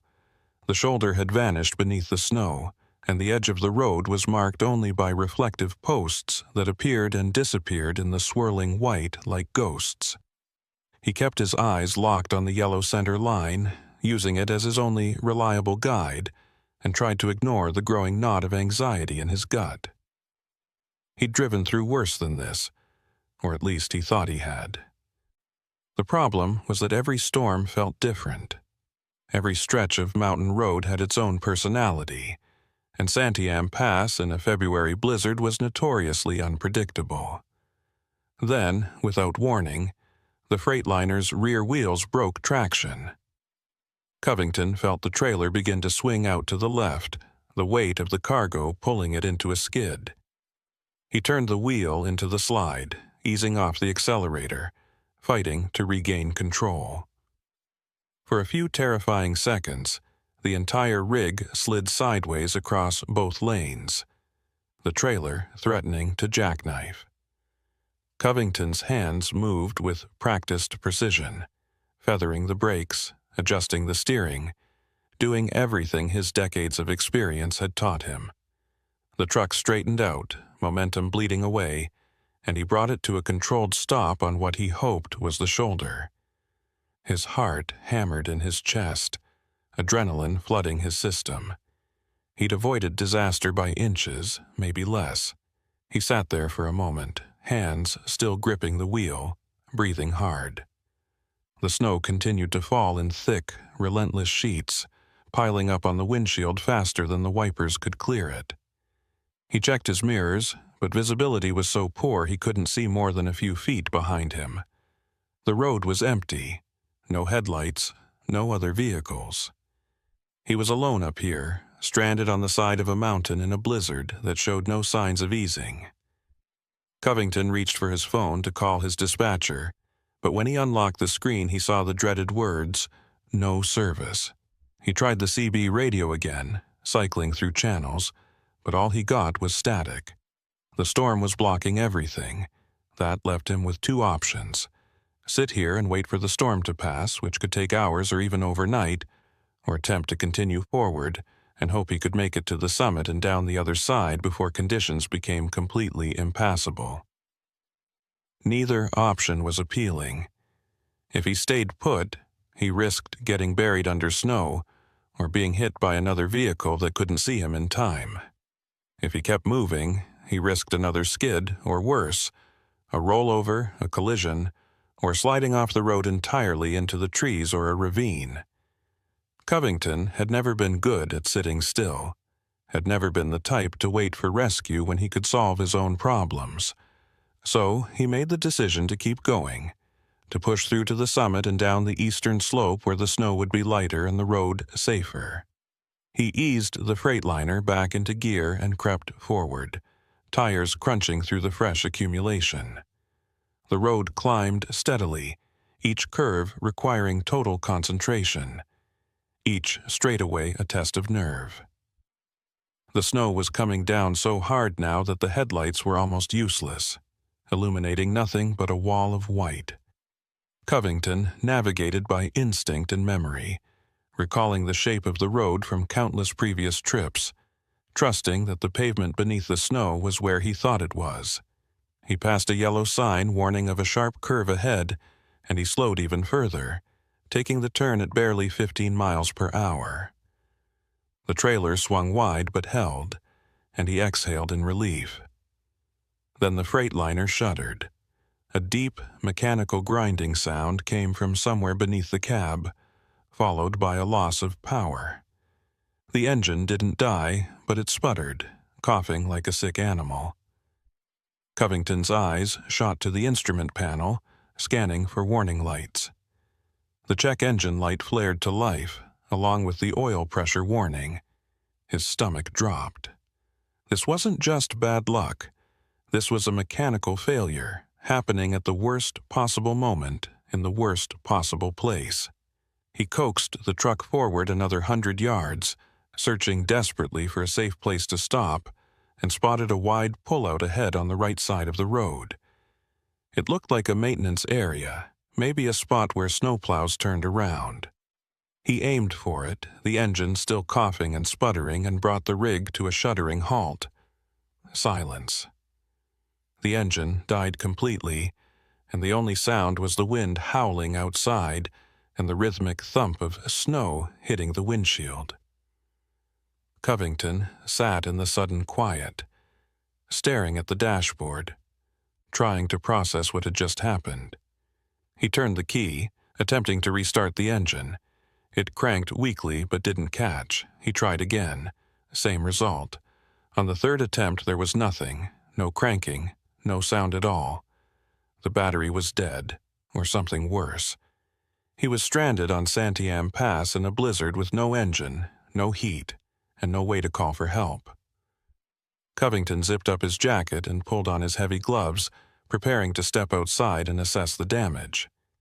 But before he could open the door, headlights appeared through the snow, not from the road but from behind him, inside the pullout. A vehicle had been parked there the entire time, hidden by the storm, and now it was moving toward him. It was a large tow truck, painted bright yellow with emergency lights on the roof. As it pulled alongside his Freightliner, Covington could make out the lettering on the door: Hanlon Recovery and Towing. The driver's door opened and a man climbed out, bundled in a thick parka and wearing a reflective vest. He was in his 40s, stocky build, with a face that was hard to read in the dim light and swirling snow. The man approached Covington's window and motioned for him to roll it down. Covington cranked the manual handle, at least that still worked, and the window descended a few inches, letting in a blast of cold air and snow. "You broken down?" the man shouted over the wind. "Engine died," Covington shouted back. "Won't restart. I think it's the fuel system, maybe the battery." The man nodded, as if this was a common problem. "You're lucky I was up here. I run recovery operations for this section of the pass. Name's Pruitt Hanlon. I can tow you down to my yard in Sisters, get you looked at. No charge for the tow. ODOT contracts us to clear stranded vehicles during storms." Covington hesitated. Something about the timing felt off. Hanlon had been parked here, waiting, almost as if he'd known someone would break down in this exact spot. But the alternative was staying here, freezing in a dead truck while the storm buried him. And if Hanlon was telling the truth about the ODOT contract, then this was exactly the kind of help Covington needed. "All right," he said. "How long will it take to hook me up?" 10 minutes, Hanlon said. "Stay in your cab, keep warm as you can. I'll get you secured and we'll head down the mountain." He disappeared into the snow, and Covington heard the sound of chains rattling and metal clanging as Hanlon worked behind the Freightliner. True to his word, 10 minutes later there was a solid thump as the tow bar connected, and then Hanlon was back at the window. "All set. I'll take it slow, keep you stable. Just steer as best you can and let me do the pulling." The tow truck's engine roared to life, and Covington felt the Freightliner lurch forward as Hanlon began the slow descent down the eastern side of the pass. The ride was nerve-wracking, the dead truck sliding and swaying behind the tow vehicle, but Hanlon seemed to know what he was doing. They descended through the storm, visibility still near zero, the wind battering both vehicles. Covington gripped the steering wheel even though he had no power, trying to keep the front wheels aligned, trusting that Hanlon wouldn't let him slide off the road. After what felt like an eternity but was probably only 30 minutes, the snow began to lighten. They'd dropped below the worst of the storm, and the road ahead became visible again, plowed and sanded, with reflective markers clearly delineating the lanes. Hanlon pulled them into a small town that Covington recognized as Sisters, though he'd never stopped here before. They passed a few closed businesses and a darkened gas station, then turned onto a side road that led into an industrial area on the edge of town. Hanlon's tow yard was at the end of the road, surrounded by a chain-link fence topped with barbed wire. The yard itself was large, filled with vehicles in various states of disrepair. Wrecked cars, abandoned trucks, rusted equipment covered in snow. Hanlon guided the Freightliner through the open gate and parked it near a large metal building that looked like a combination garage and office. He climbed out of the tow truck and walked back to Covington's window. "We'll get you sorted out in the morning," Hanlon said. "It's too late tonight, and my mechanic's gone home. You can sleep in your cab if you want, or I've got a cot in the office. Your choice." Covington considered his options. He didn't like the idea of spending the night here, but the storm was still raging up in the pass, and trying to get back on the road tonight would be suicide, even if his truck were running. "I'll take the cot," he said. "Appreciate the help." Hanlon nodded and led him into the office, a cramped space with a desk, filing cabinets, and a small wood stove that radiated warmth. Covington settled onto the cot in the corner, exhaustion finally catching up with him. But as he lay there, listening to the wind howl outside and the creak of metal in the yard, he couldn't shake the feeling that something about this situation wasn't right.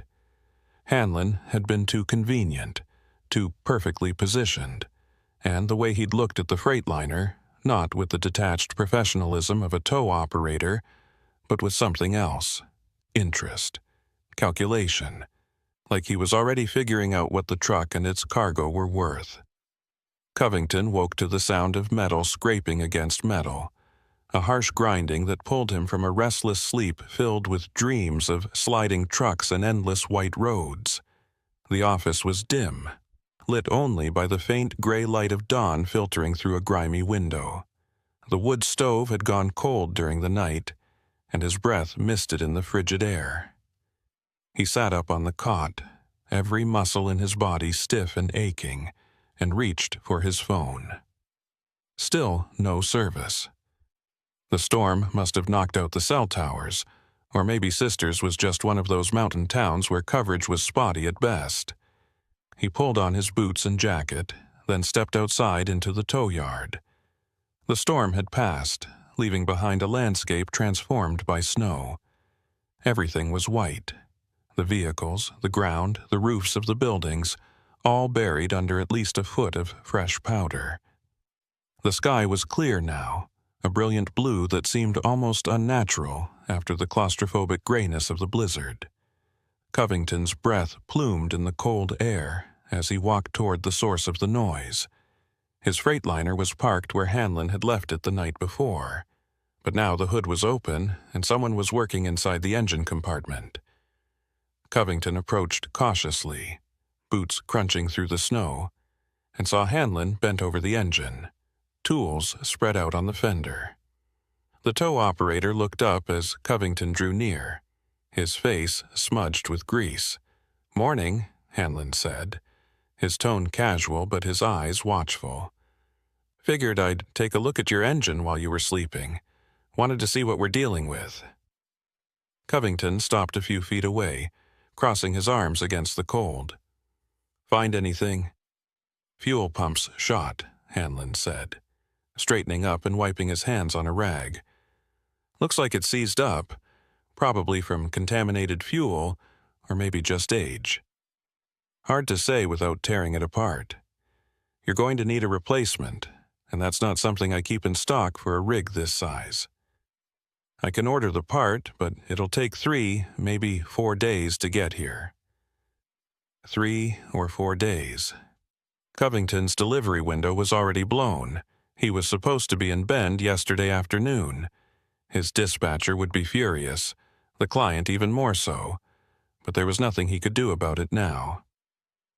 "What's the damage going to cost me?" Hanlon tilted his head as if calculating.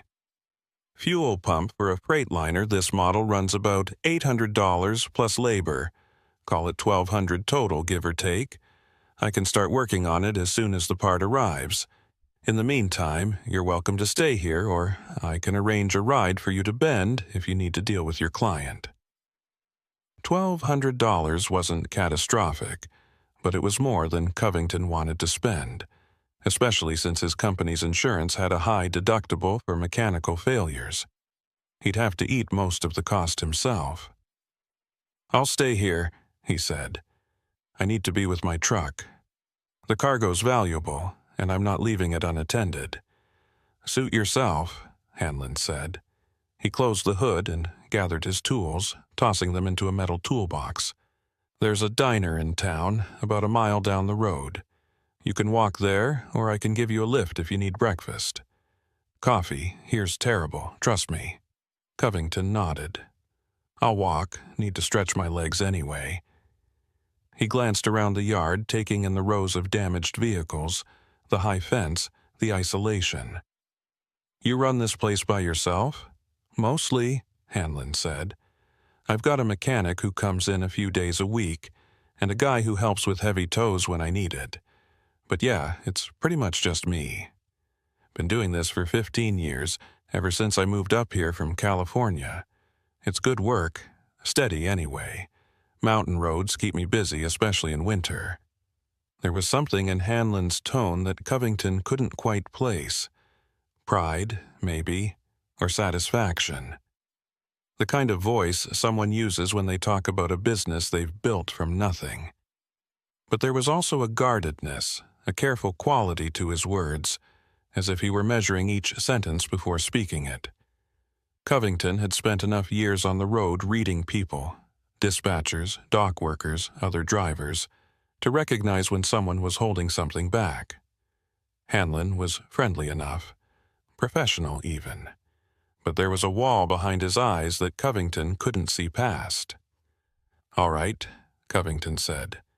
I'll head into town, make some calls, let my dispatcher know what's going on. You'll call me when the part comes in? Absolutely, Hanlon said. He pulled a business card from his pocket and handed it over. That's my cell number. I'll keep you updated. Covington took the card and walked toward the gate, which stood open despite the early hour. As he stepped through onto the side road, he glanced back over his shoulder. Hanlon was standing beside the freightliner, staring at the trailer with that same calculating expression Covington had noticed the night before. The tow operator seemed to realize he was being watched and quickly turned away, busying himself with locking the toolbox. Covington kept walking, but the unease in his gut deepened. Something was off about this whole situation, and he couldn't shake the feeling that Hanlon's interest in his truck went beyond a simple tow and repair job. The walk into Sisters took 20 minutes, long enough for Covington to work some warmth back into his limbs and clear his head.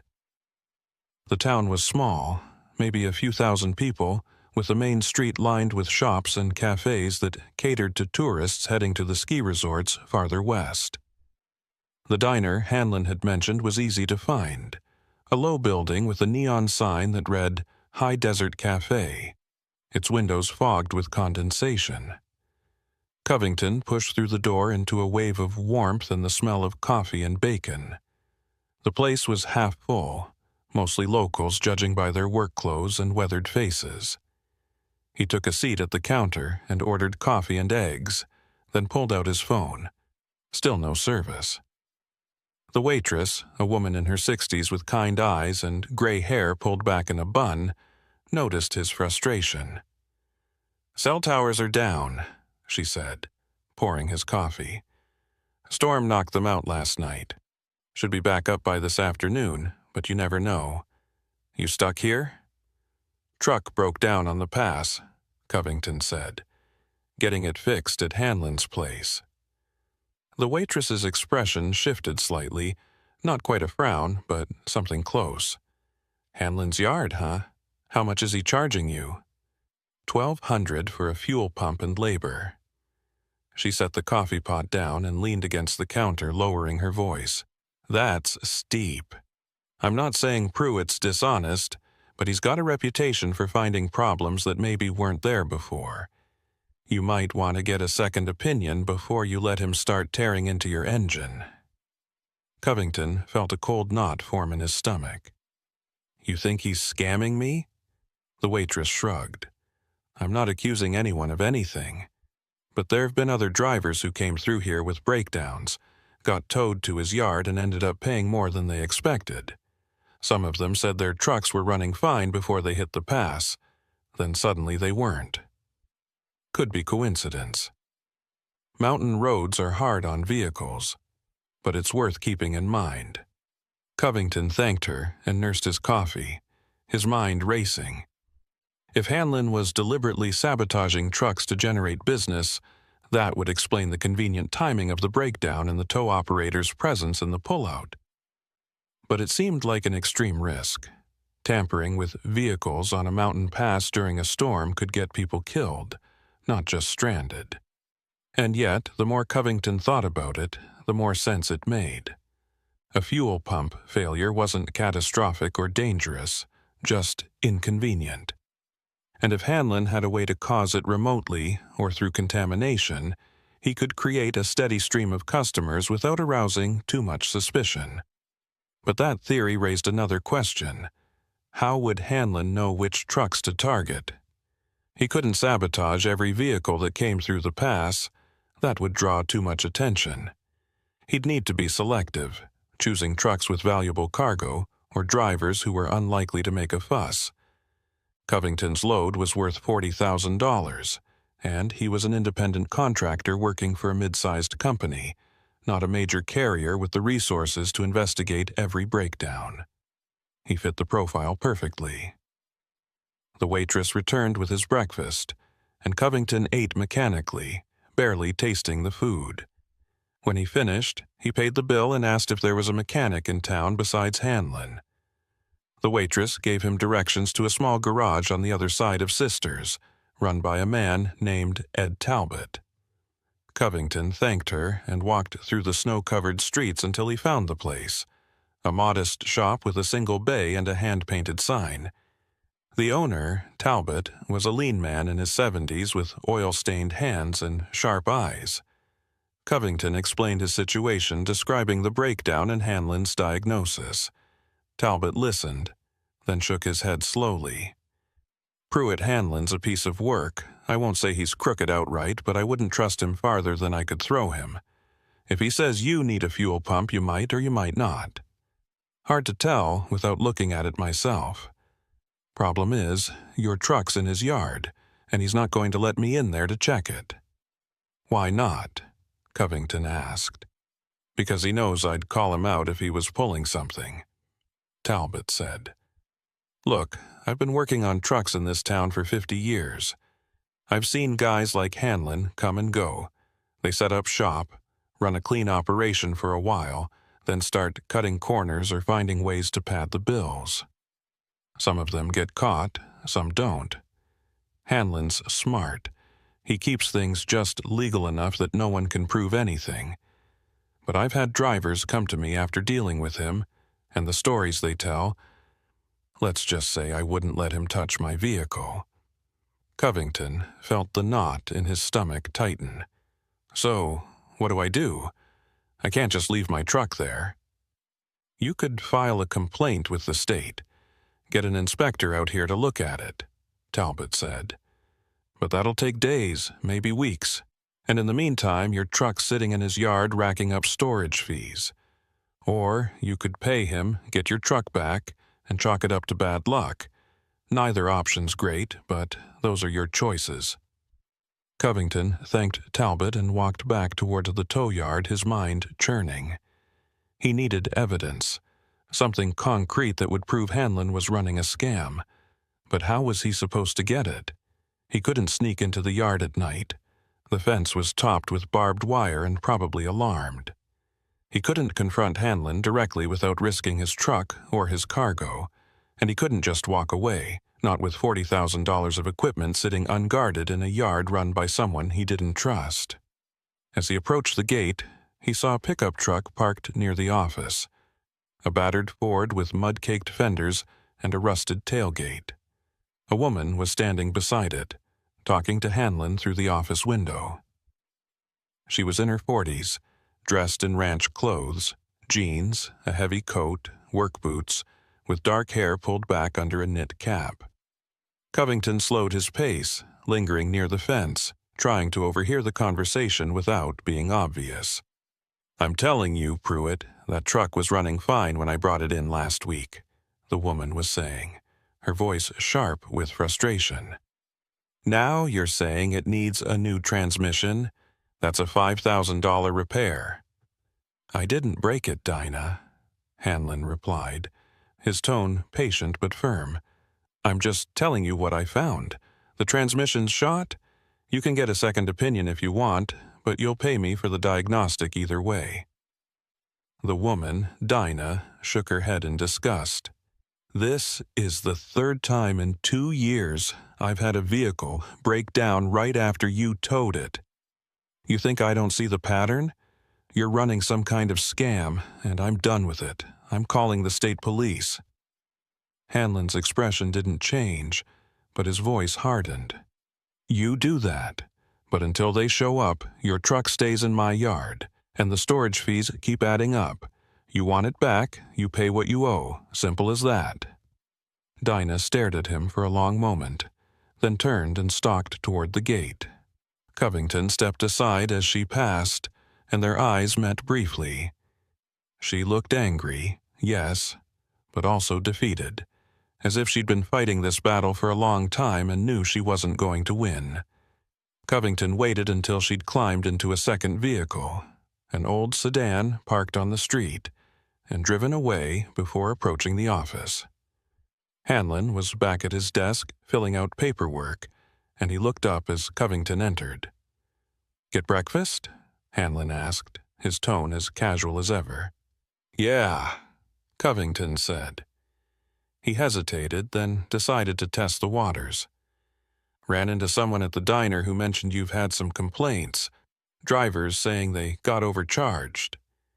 Hanlon's expression didn't flicker. "People complain about everything. Comes with the business. If I fixed their truck for free, they'd complain about the wait time. If I did it overnight, they'd complain about the quality. You can't please everyone." "Fair enough," Covington said. He glanced out the window at his Freightliner, still parked where he'd left it. "When do you think that fuel pump will arrive?" "Ordered it this morning," Hanlon said. "Should be here Thursday, maybe Friday if there are shipping delays. I'll call you as soon as it's in." Covington nodded and left the office, his mind made up. He wasn't going to sit around waiting for Hanlon to fix his truck or make the problem worse. He needed to find a way to inspect the Freightliner himself, see if the fuel pump really was broken or if Hanlon had tampered with it. And he needed to do it without Hanlon knowing. That meant waiting until dark, when the yard was closed and Hanlon had gone home. It was risky, possibly illegal, but Covington couldn't see any other option. He wasn't going to let himself be scammed, and he wasn't going to let his cargo sit in a yard run by someone he didn't trust. He spent the rest of the day walking around Sisters, killing time and planning his move. He bought supplies at a small hardware store, a flashlight, a set of basic tools, and a pair of bolt cutters in case he needed to get through the fence. He found a motel on the edge of town and checked in, paying cash to avoid leaving a paper trail. The room was cheap and drafty, with thin walls and a sagging bed, but it would do. As evening fell and the temperature dropped, Covington sat by the window, watching the street outside and waiting for full darkness. His phone finally regained service around 8 o'clock, and he immediately called his dispatcher to explain the situation. The conversation was tense. His dispatcher was unhappy about the delay and the cost, but there was nothing to be done now except wait for the repair and hope the client didn't cancel the contract. By 10 o'clock, the town was quiet. Covington pulled on his jacket and gloves, grabbed the flashlight and tools, and walked back toward the tow yard. The streets were deserted. Most of the businesses closed, only a few streetlights casting pools of yellow light on the snow. The yard's gate was locked, as he'd expected, and the office was dark. No vehicles in the lot, no sign of Hanlon. Covington circled the fence looking for a way in that wouldn't require cutting through the barbed wire. On the far side, he found a section where the chain link had sagged, creating a gap near the ground just large enough to squeeze through if he was careful. He dropped to his stomach and wriggled under the fence, the cold snow soaking through his clothes, then stood up on the other side, brushing himself off. The yard was eerie at night, the wrecked vehicles casting long shadows in the moonlight. Covington moved quickly but quietly, staying low and avoiding the open areas where he'd be visible from the street. His Freightliner was parked near the back, beside the garage building. He approached it cautiously, checking the cab door, locked as he'd left it. He used his key to open it and climbed inside, then popped the hood release. The metal creaked loudly in the silence, and Covington froze, listening. No sounds except the wind and the distant hum of traffic on the highway. He slid back out of the cab and raised the hood, shining his flashlight into the engine compartment. The fuel pump was right where it should be, bolted to the engine block. Covington leaned in, examining it closely. The casing was intact, no visible cracks or damage. He checked the fuel lines, looking for signs of contamination or tampering. Everything looked normal, too normal. If the pump had really failed catastrophically, as Hanlon had claimed, there should be evidence. Leaked fuel, burnt wiring, something, but there was nothing. Covington's suspicion deepened. He reached into the engine bay and tried to wiggle the fuel pump, testing its connections. It was solid, firmly attached, and when he tapped it with his knuckle, it sounded intact. Then he saw it, a small wire, disconnected, hanging loose near the fuel pump's electrical connector. It was barely visible in the dim light, but once he spotted it, everything made sense. Hanlon hadn't broken the fuel pump. He'd simply disconnected the wire that powered it, causing the engine to lose fuel pressure and stall. It was a simple, reversible sabotage that would look like a legitimate failure to anyone who didn't know what to look for. And once Hanlon replaced the pump, or more likely, just reconnected the wire and charged Covington $1,200, the truck would run fine again, and Covington would be none the wiser. Except now he was wiser. He'd caught Hanlon in the act, or at least found evidence of the scam. Covington pulled out his phone and took several photos of the disconnected wire, making sure the fuel pump and surrounding components were visible in each shot. Then he carefully reconnected the wire, snapping it back into its proper socket. He closed the hood as quietly as he could and climbed back into the cab. The key was still in the ignition where he'd left it. He turned it, holding his breath. The engine cranked once, twice, then roared to life, running smoothly. No sputtering, no warning lights, no problems at all. Covington let the engine idle for a moment, his hands trembling with a mixture of anger and relief. Hanlon had lied. The truck had never been broken, and if Hanlon was willing to sabotage his vehicle for a $1,200 payday, what else was he capable of? Covington shut off the engine and sat in the darkness, trying to decide his next move. He could drive out of the yard right now, smash through the gate if he had to, and get the hell away from Sisters and Pruitt Hanlon. But that would mean leaving without proof, without a way to hold Hanlon accountable for what he'd done. And more importantly, it would mean abandoning the woman he'd seen earlier, Dinah, who was clearly dealing with the same scam and didn't have the resources to fight back. No, Covington decided. He wasn't going to run. He was going to expose Hanlon, document the scam, and make sure no other driver got caught in this trap. But he needed help. Someone local, someone who knew the system and could back up his claims. He thought of the waitress at the diner, the mechanic Ed Talbot, and the woman Dinah. Between them, they might have enough evidence and testimony to bring Hanlon down. Covington climbed out of the truck and carefully lowered the hood, then made his way back across the yard toward the gap in the fence. As he slipped under the chain link and back onto the street, he glanced over his shoulder one last time. The yard was still and silent, the vehicles locked behind their fence like prisoners. But not for long. Covington was going to make sure of that. Covington returned to his motel room just after midnight, his clothes damp from crawling under the fence and his mind racing with what he'd discovered. He sat on the edge of the bed, reviewing the photos on his phone. Clear images of the disconnected wire, the fuel pump housing, the electrical connector. It was solid evidence enough to prove that Hanlon had sabotaged his truck. But evidence alone wouldn't be enough to shut down the operation. He needed witnesses, documentation, and most importantly, he needed to understand the full scope of what Hanlon was doing. If the tow operator was running this scam on multiple drivers, there had to be a paper trail. Invoices, repair orders, complaints filed with the state. Covington just had to find it. He lay back on the thin mattress, staring at the water-stained ceiling, and tried to piece together a plan. First thing in the morning, he'd track down Dinah Mercier and show her the photos.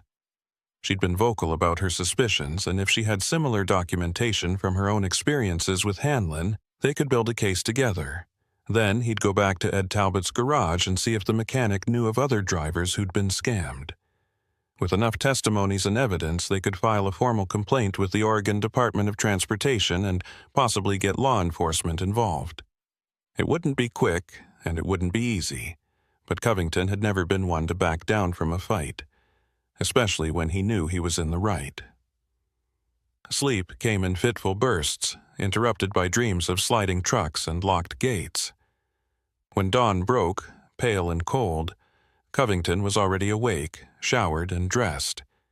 He grabbed coffee and a muffin from the motel's front desk and headed back into town. The streets were quiet at this early hour. Most businesses still closed, only a few locals out shoveling snow from their driveways.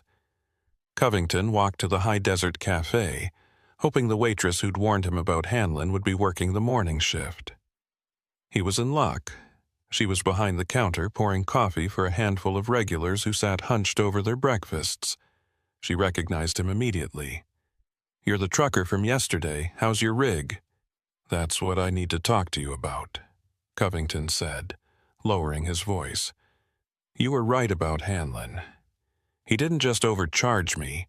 He sabotaged my truck to create a problem that didn't exist. I've got proof." He pulled out his phone and showed her the photos. The waitress studied them for a moment, her expression hardening. "I knew it," she said quietly. "I've suspected for years, but no one's ever had the guts to call him out. Most drivers just pay up and leave, too worried about missing their deadlines to make a fuss." She glanced around the diner, making sure no one was listening, then leaned closer. "There's a woman you need to talk to. Dinah Mercier. She runs a cattle ranch about 10 miles outside town. Hanlon's pulled the same stunt on her multiple times, always finding expensive problems with her vehicles right after he tows them. She's been documenting everything, keeping records, but she hasn't been able to get anyone to take her seriously. If you've got hard evidence, she'll want to see it." "How do I find her?" Covington asked. The waitress grabbed a napkin and scribbled directions. "Take Highway 20 east. Turn onto Cloverdale Road. Follow it about 3 miles until you see the sign for Mercier Ranch. Can't miss it. Big wooden gate with a cattle brand burned into it. Tell her Betty from the cafe sent you." She handed him the napkin, then added, "Be careful. Hanlon's got friends in this town. People who profit from his business look the other way when questions get asked. If he finds out you're poking around, he might do more than just overcharge you." Covington thanked her and left the cafe, climbing into his rental car, a beat-up sedan he'd arranged through a local garage after explaining his situation. The drive to Mercier Ranch took 20 minutes. The highway cleared of snow, but icy in patches where the morning sun hadn't yet reached. He turned onto Cloverdale Road, a narrow 2-lane that wound through open fields and stands of juniper. The ranch appeared exactly as Betty had described it. A sprawling property with white-painted fences, a large barn, several outbuildings, and a 2-story house with smoke rising from the chimney. Covington pulled up to the gate, which was closed but not locked, and got out to open it. As he drove through, a pair of border collies came bounding across the yard, barking, but not aggressive, tails wagging. Dinah Mercier emerged from the barn. wiping her hands on a rag. She was dressed in the same work clothes Covington had seen her wearing the day before. Jeans, boots, a heavy canvas jacket. Her expression was guarded as she approached, clearly wondering who this stranger was and what he wanted. "Can I help you?" she asked, her tone polite but wary. "My name's Lyle Covington. I'm a trucker.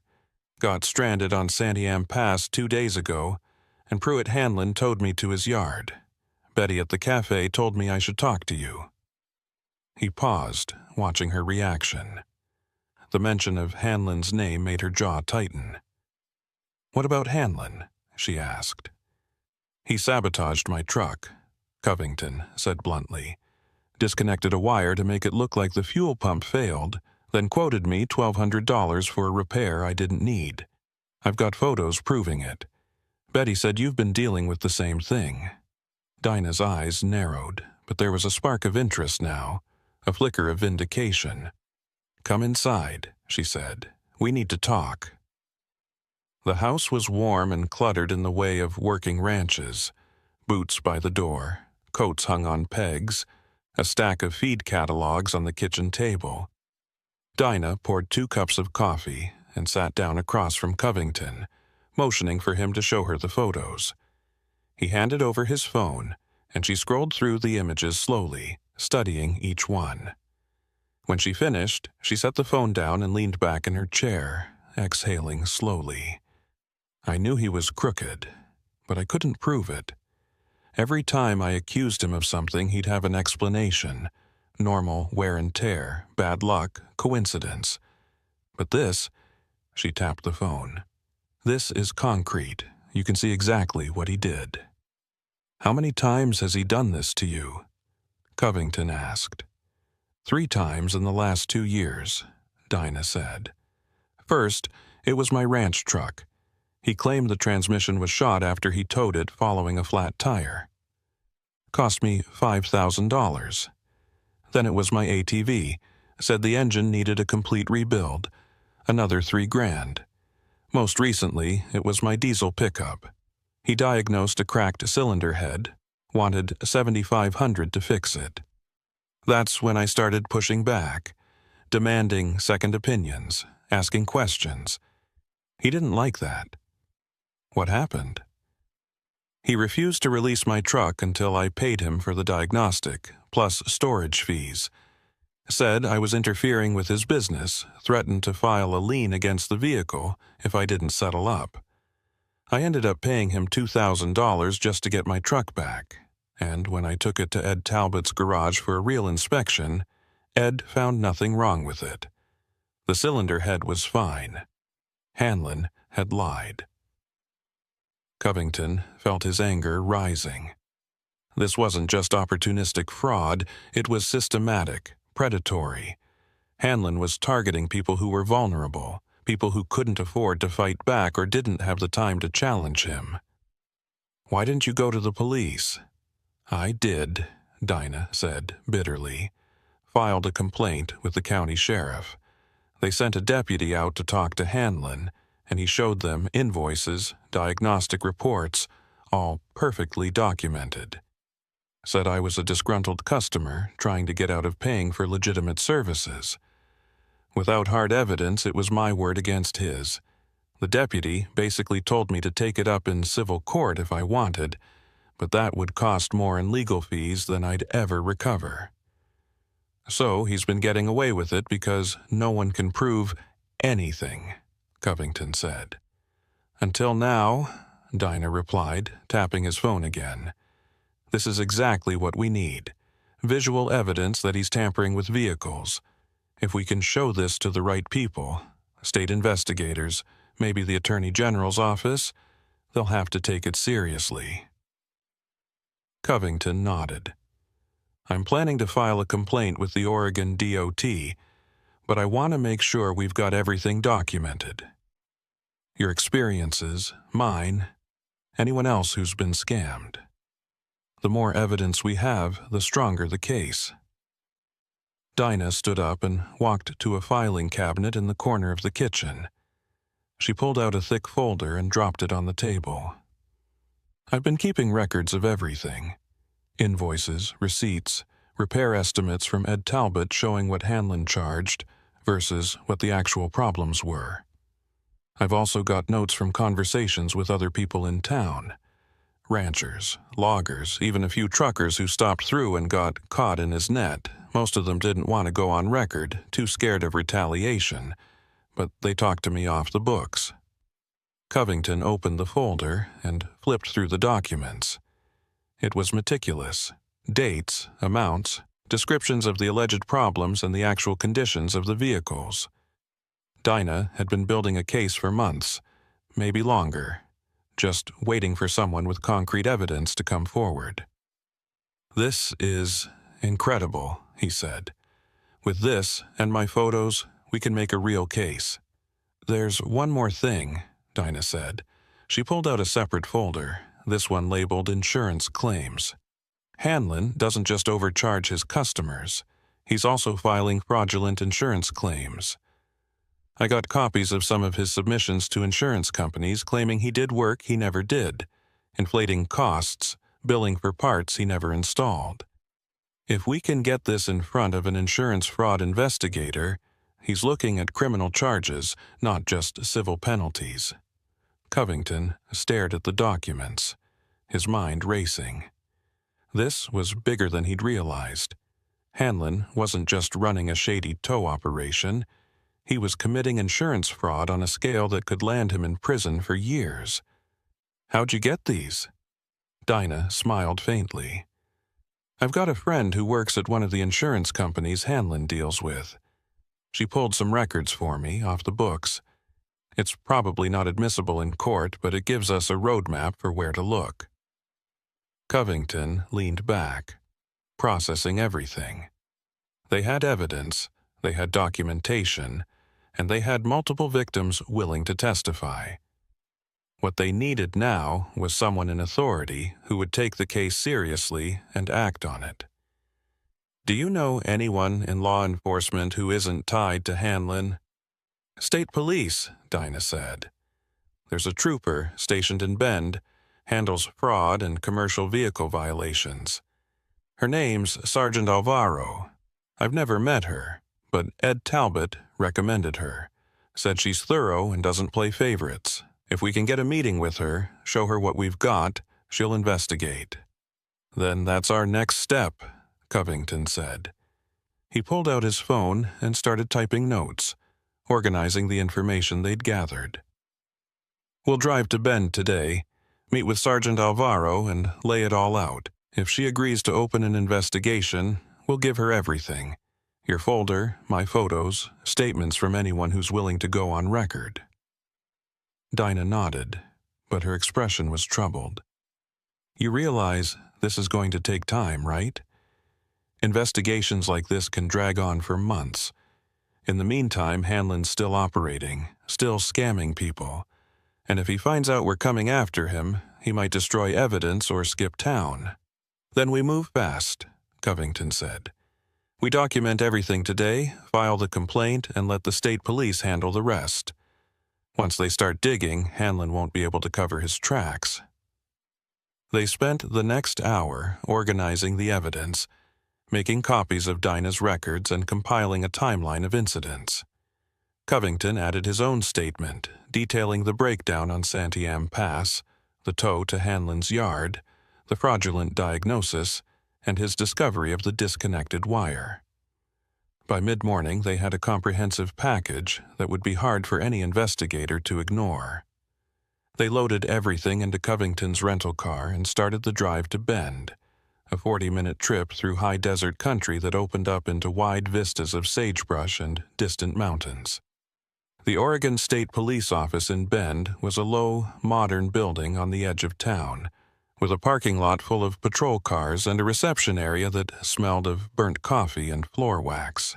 Covington and Dinah approached the front desk, where a young officer in uniform asked how he could help them. "We need to speak with Sergeant Alvaro," Covington said. "It's regarding a fraud case, commercial vehicle tampering and insurance fraud." The officer picked up a phone, spoke briefly, then nodded. "She'll be out in a minute. Have a seat." They waited in the lobby, the folder of evidence sitting on Dinah's lap like a bomb waiting to detonate.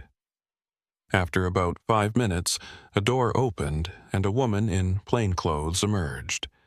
She was in her 40s with dark hair pulled back in a ponytail and sharp, assessing eyes. "I'm Sergeant Alvaro," she said. "You wanted to talk about a fraud case?" Covington stood and extended his hand. "Lyle Covington, this is Dinah Mercier. We've got evidence of systematic vehicle tampering and insurance fraud being committed by a tow operator in Sisters. We'd like to file a formal complaint and request an investigation." Alvaro's expression didn't change, but her eyes sharpened with interest. "Come back to my office. Let's see what you've got." They followed her down a hallway lined with filing cabinets and into a small office cluttered with case files and computer printouts. Alvaro gestured for them to sit, then took her own seat behind the desk. "All right, start from the beginning." Covington told the story. His breakdown on the pass, the convenient appearance of Hanlon's tow truck, the fraudulent diagnosis, his nighttime investigation, and the discovery of the disconnected wire. He showed Alvaro the photos walking her through each image, explaining what she was seeing. Then Dinah took over, describing her own experiences with Hanlon, the repeated scams, the invoices, and the documentation she'd compiled. She handed over the folder, and Alvaro spent the next 20 minutes reviewing every page, occasionally asking questions or making notes on a legal pad. When she finally looked up, her expression was grim. "This is solid, better than most fraud cases I see. You've got photographic evidence, financial records, multiple victims, and a clear pattern of behavior.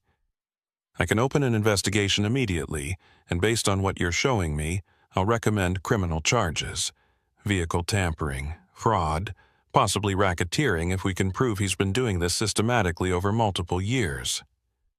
Covington felt a wave of relief. "What happens next?" "I'll contact the county prosecutor's office and brief them on the case," Alvaro said. "We'll need to get search warrants for Hanlon's property, his yard, his office, his financial records. We'll also need to interview other victims, collect additional evidence, and document the full scope of his operation. This is going to take time, probably several weeks at minimum. In the meantime, I need both of you to avoid any contact with Hanlon. Don't confront him. Don't tip him off that we're investigating. If he suspects we're coming, he'll start covering his tracks." "What about my truck?" Covington asked. "It's still in his yard." Alvaro considered this. "We'll include it in the search warrant. Once we execute the warrant, we'll secure all vehicles on the property as evidence. You'll get your truck back, but it might take a few days. Can you live with that?" Covington nodded. He'd already missed his delivery deadline, and his dispatcher had reassigned the load. A few more days wouldn't make much difference at this point. "I can live with it." "Good," Alvaro said. She stood and shook both their hands. "You did the right thing coming forward. A lot of people wouldn't have. They would have just paid up and moved on, but because you didn't, we're going to be able to stop this guy before he hurts anyone else." Covington and Dinah left the state police office and walked back to the rental car, neither speaking for a long moment. Finally, Dinah broke the silence. "Think she'll really follow through?" "Yeah," Covington said. "I think she will. She didn't seem like the type to let something like this slide." "Good," Dinah said. "Because I'm tired of guys like Hanlon getting away with it. Tired of being told there's nothing I can do, that it's just bad luck or my word against his. Maybe this time it'll be different." They drove back to Sisters in silence, the high desert landscape rolling past in shades of brown and white. When they reached the town, Covington dropped Dinah off at her ranch, promising to stay in touch as the investigation progressed. She thanked him, her handshake firm and sincere, and he watched her walk back toward the barn, the border collies trailing at her heels. Then he drove back to his motel, exhausted but satisfied. He'd done what he could. The rest was up to Sergeant Alvaro and the legal system. 3 days later, just before dawn, a convoy of state police vehicles descended on Hanlon's tow yard. Sergeant Alvaro led the operation, armed with search warrants and a team of investigators. They found exactly what Covington and Dinah had suspected: a systematic operation built on fraud.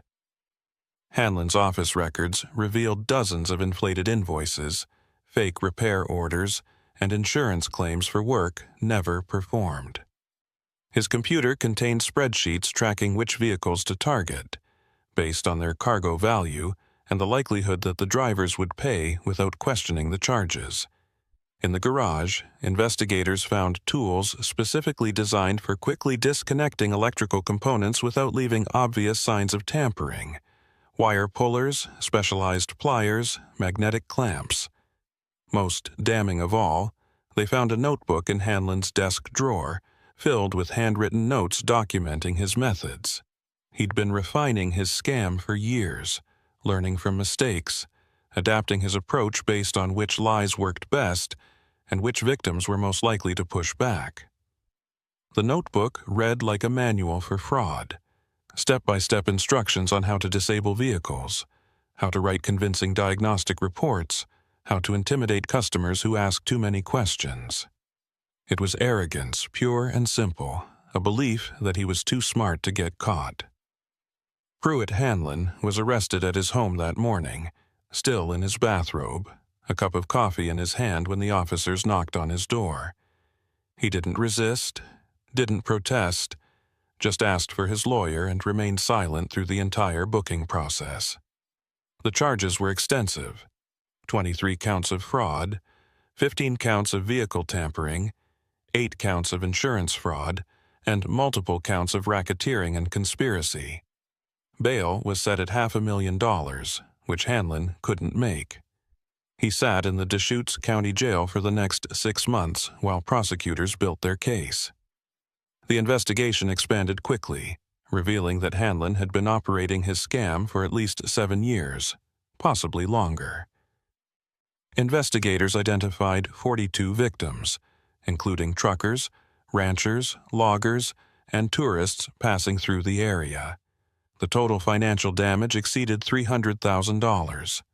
Some victims had filed complaints over the years, but without hard evidence, those complaints had gone nowhere. Now, with Covington's photos and Dinah's meticulous documentation, prosecutors had everything they needed to build an airtight case. The trial began in October, held in the Deschutes County Courthouse in Bend. Covington flew back from Oregon to testify, spending 2 days on the stand describing his experience on Santiam Pass and his discovery of the disconnected wire. Dinah testified as well, detailing her repeated encounters with Hanlon and the financial toll his fraud had taken on her ranch. Ed Talbot, the mechanic from Sisters, testified about the discrepancies between Hanlon's diagnoses and the actual condition of the vehicles he'd inspected. One by one, victims took the stand, telling similar stories of convenient breakdowns, inflated repair bills, and a tow operator who preyed on their vulnerability. The defense tried to argue that Hanlon had made honest mistakes, that mechanical failures were unpredictable, and diagnostic errors were part of the business. But the notebook destroyed that argument. There was no way to spin detailed instructions on how to sabotage vehicles as honest mistakes. The jury deliberated for less than 4 hours before returning a verdict: guilty on all counts. Pruitt Hanlon was sentenced to 12 years in state prison, with no possibility of parole for at least 6. The judge, in her sentencing remarks, noted that Hanlon had betrayed the trust of people who were stranded and vulnerable, exploiting their desperation for financial gain. She called it one of the most calculated and callous fraud schemes she'd seen in her 20 years on the bench. Hanlon showed no emotion as the sentence was read, just stared straight ahead, his face blank. Covington attended the sentencing, sitting in the back of the courtroom alongside Dinah. When it was over and Hanlon was led away in handcuffs, Dinah turned to him. "We did it," she said quietly. "We actually did it. "Yeah," Covington said. "We did." They walked out of the courthouse together into the bright October sunshine. The case had taken 8 months from start to finish, 8 months of depositions and interviews and waiting for the wheels of justice to turn. But it had been worth it. Hanlon was behind bars. His tow yard had been shut down and liquidated to pay restitution to his victims, and the scam that had terrorized drivers and locals for years was finally over. 2 years after Pruitt Hanlon's conviction, Lyle Covington found himself driving through Sisters again, this time hauling lumber from a mill in Bend to a construction site in Salem. It was late spring, the snow gone from the lower elevations and the Cascades gleaming white in the distance under a clear blue sky. He hadn't planned to stop in the town. His schedule was tight, and he wanted to make Salem before dark. But as he passed the turnoff for Cloverdale Road, he felt a pull he couldn't quite explain. A need to see how things had changed, to check in on the people who'd helped him bring Hanlon down. He took the exit and drove the familiar route toward Mercier Ranch, watching the landscape roll past in shades of green and gold. The ranch looked different in spring. The fields were lush with new grass, cattle grazing peacefully behind white fences that had been freshly painted. The barn had a new roof, gleaming metal that caught the sunlight, and the house looked well-maintained, its siding recently repaired. There was an air of prosperity about the place that hadn't been there before, a sense that the land was thriving under careful stewardship. Covington pulled up to the gate and climbed out, the familiar border collies bounding over to greet him with enthusiastic barks and wagging tails. He recognized them immediately, older now, their muzzles touched with gray, but still energetic and watchful. One of them nuzzled his hand, remembering him despite the passage of time. Dinah emerged from the barn, shading her eyes against the sun, and when she recognized him, her face broke into a genuine smile. She looked good, healthier than he remembered, the lines of stress that had marked her face during the trial softened by time and success. She was wearing the same kind of work clothes she'd always favored, jeans, boots, a canvas jacket, but they looked newer, less patched and worn. She walked over, wiping her hands on her jeans, and extended one for him to shake. Her grip was firm and warm, the handshake of someone who'd come through a difficult ordeal and emerged stronger. "Lyle Covington," she said warmly. "Didn't expect to see you out this way again. What brings you through?" "Lumber run," Covington said. "Figured I'd stop by, see how you're doing. Place looks good. You've made some improvements." Dinah glanced back at the barn and nodded, pride evident in her expression. "Restitution money from Hanlon's case. I got back most of what he stole from me, plus a little extra from the liquidation of his assets. Used it to fix up the place, upgrade some equipment, put in a new irrigation system last fall, repaired all the fencing, bought 3 new breeding cows. First time in years I've been able to invest in the ranch instead of just patching holes and praying nothing else breaks." She gestured toward the house. "Come in, have some coffee. I want to hear how you've been." They walked toward the house, the border collies trotting alongside them, and Covington took in the details of the property. There was a new equipment shed near the barn, its walls still bright with fresh paint. The driveway had been re-graveled, eliminating the ruts and potholes that had made it treacherous in wet weather. Even the small touches, a repaired gate hinge, replaced fence posts, a newly cleared drainage ditch, spoke to someone who finally had the resources to maintain their property properly, instead of constantly fighting a losing battle against entropy and neglect. They sat at the same kitchen table where they'd first planned their case against Hanlon, and Dinah poured 2 mugs of coffee from a pot that smelled rich and dark. The kitchen itself had been updated. New appliances, fresh paint on the walls, curtains that weren't faded by years of sun exposure. The folder of evidence was gone now, replaced by ranch catalogs and veterinary reports. the normal paperwork of a working operation rather than the weapons of a legal battle. Dinah settled into her chair and studied him with the same sharp eyes he remembered, eyes that had learned to see through deception and recognize truth when it presented itself. "You look tired," she observed, "still running yourself ragged on the road." "It's the life," Covington said with a slight smile. "Can't complain. Company's been good to me since the Hanlon case, gave me a bonus for the testimony, plus hazard pay for the time I was stranded. They also put me on their preferred driver list, which means I get first choice on routes and loads. I've been taking better routes, though. Avoid the pass when I can, especially in winter. Too many bad memories tied up in that stretch of highway." "I don't blame you," Dinah said, her voice carrying a note of understanding that only someone who'd lived through similar trauma could truly convey. "I still think about it sometimes, how close we came to letting him get away with it. If you hadn't decided to investigate, if you'd just paid him and left like so many others did, he'd still be running that scam. How many more people would have been hurt? How many more families would have lost money they couldn't afford to lose?" Covington had thought about that too, more times than he could count. The 42 victims they'd identified during the investigation represented just the ones they could document, the ones who'd kept receipts and records and were willing to come forward. But the prosecutor had estimated that the actual number was probably twice that, maybe more. Drivers passing through who'd paid Hanlon's fraudulent bills and disappeared down the highway, never realizing they'd been scammed. Tourists who'd chalked it up to bad luck and expensive mountain repairs. Local residents who'd been too intimidated or too exhausted to fight back. The ripple effects of Hanlon's fraud extended far beyond the immediate victims, touching families and livelihoods in ways that were impossible to fully measure or quantify. "We got lucky," Covington said, his voice thoughtful. "Right place, right time, and stubborn enough not to let it go.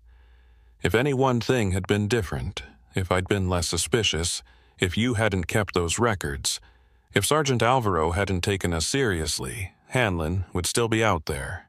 "You were more than stubborn," Dinah corrected gently. "You were brave.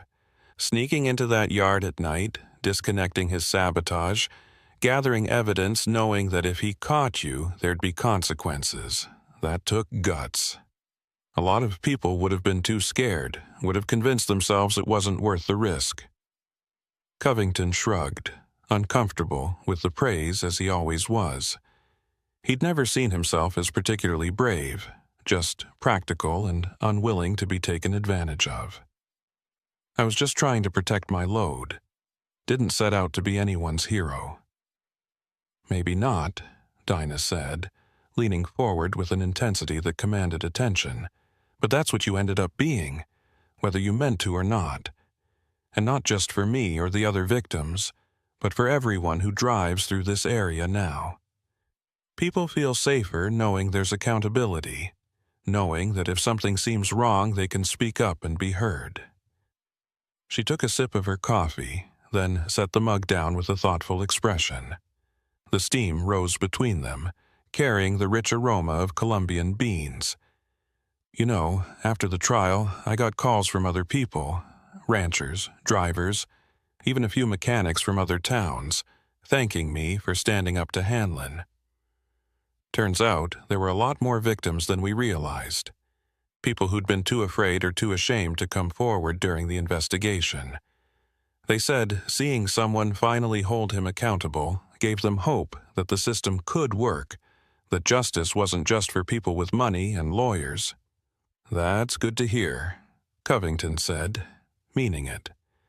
"Makes the whole ordeal feel worth it.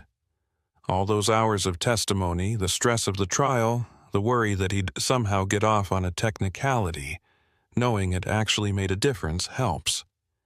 "It was worth it," Dinah said firmly, her voice carrying absolute conviction. "But it cost us too.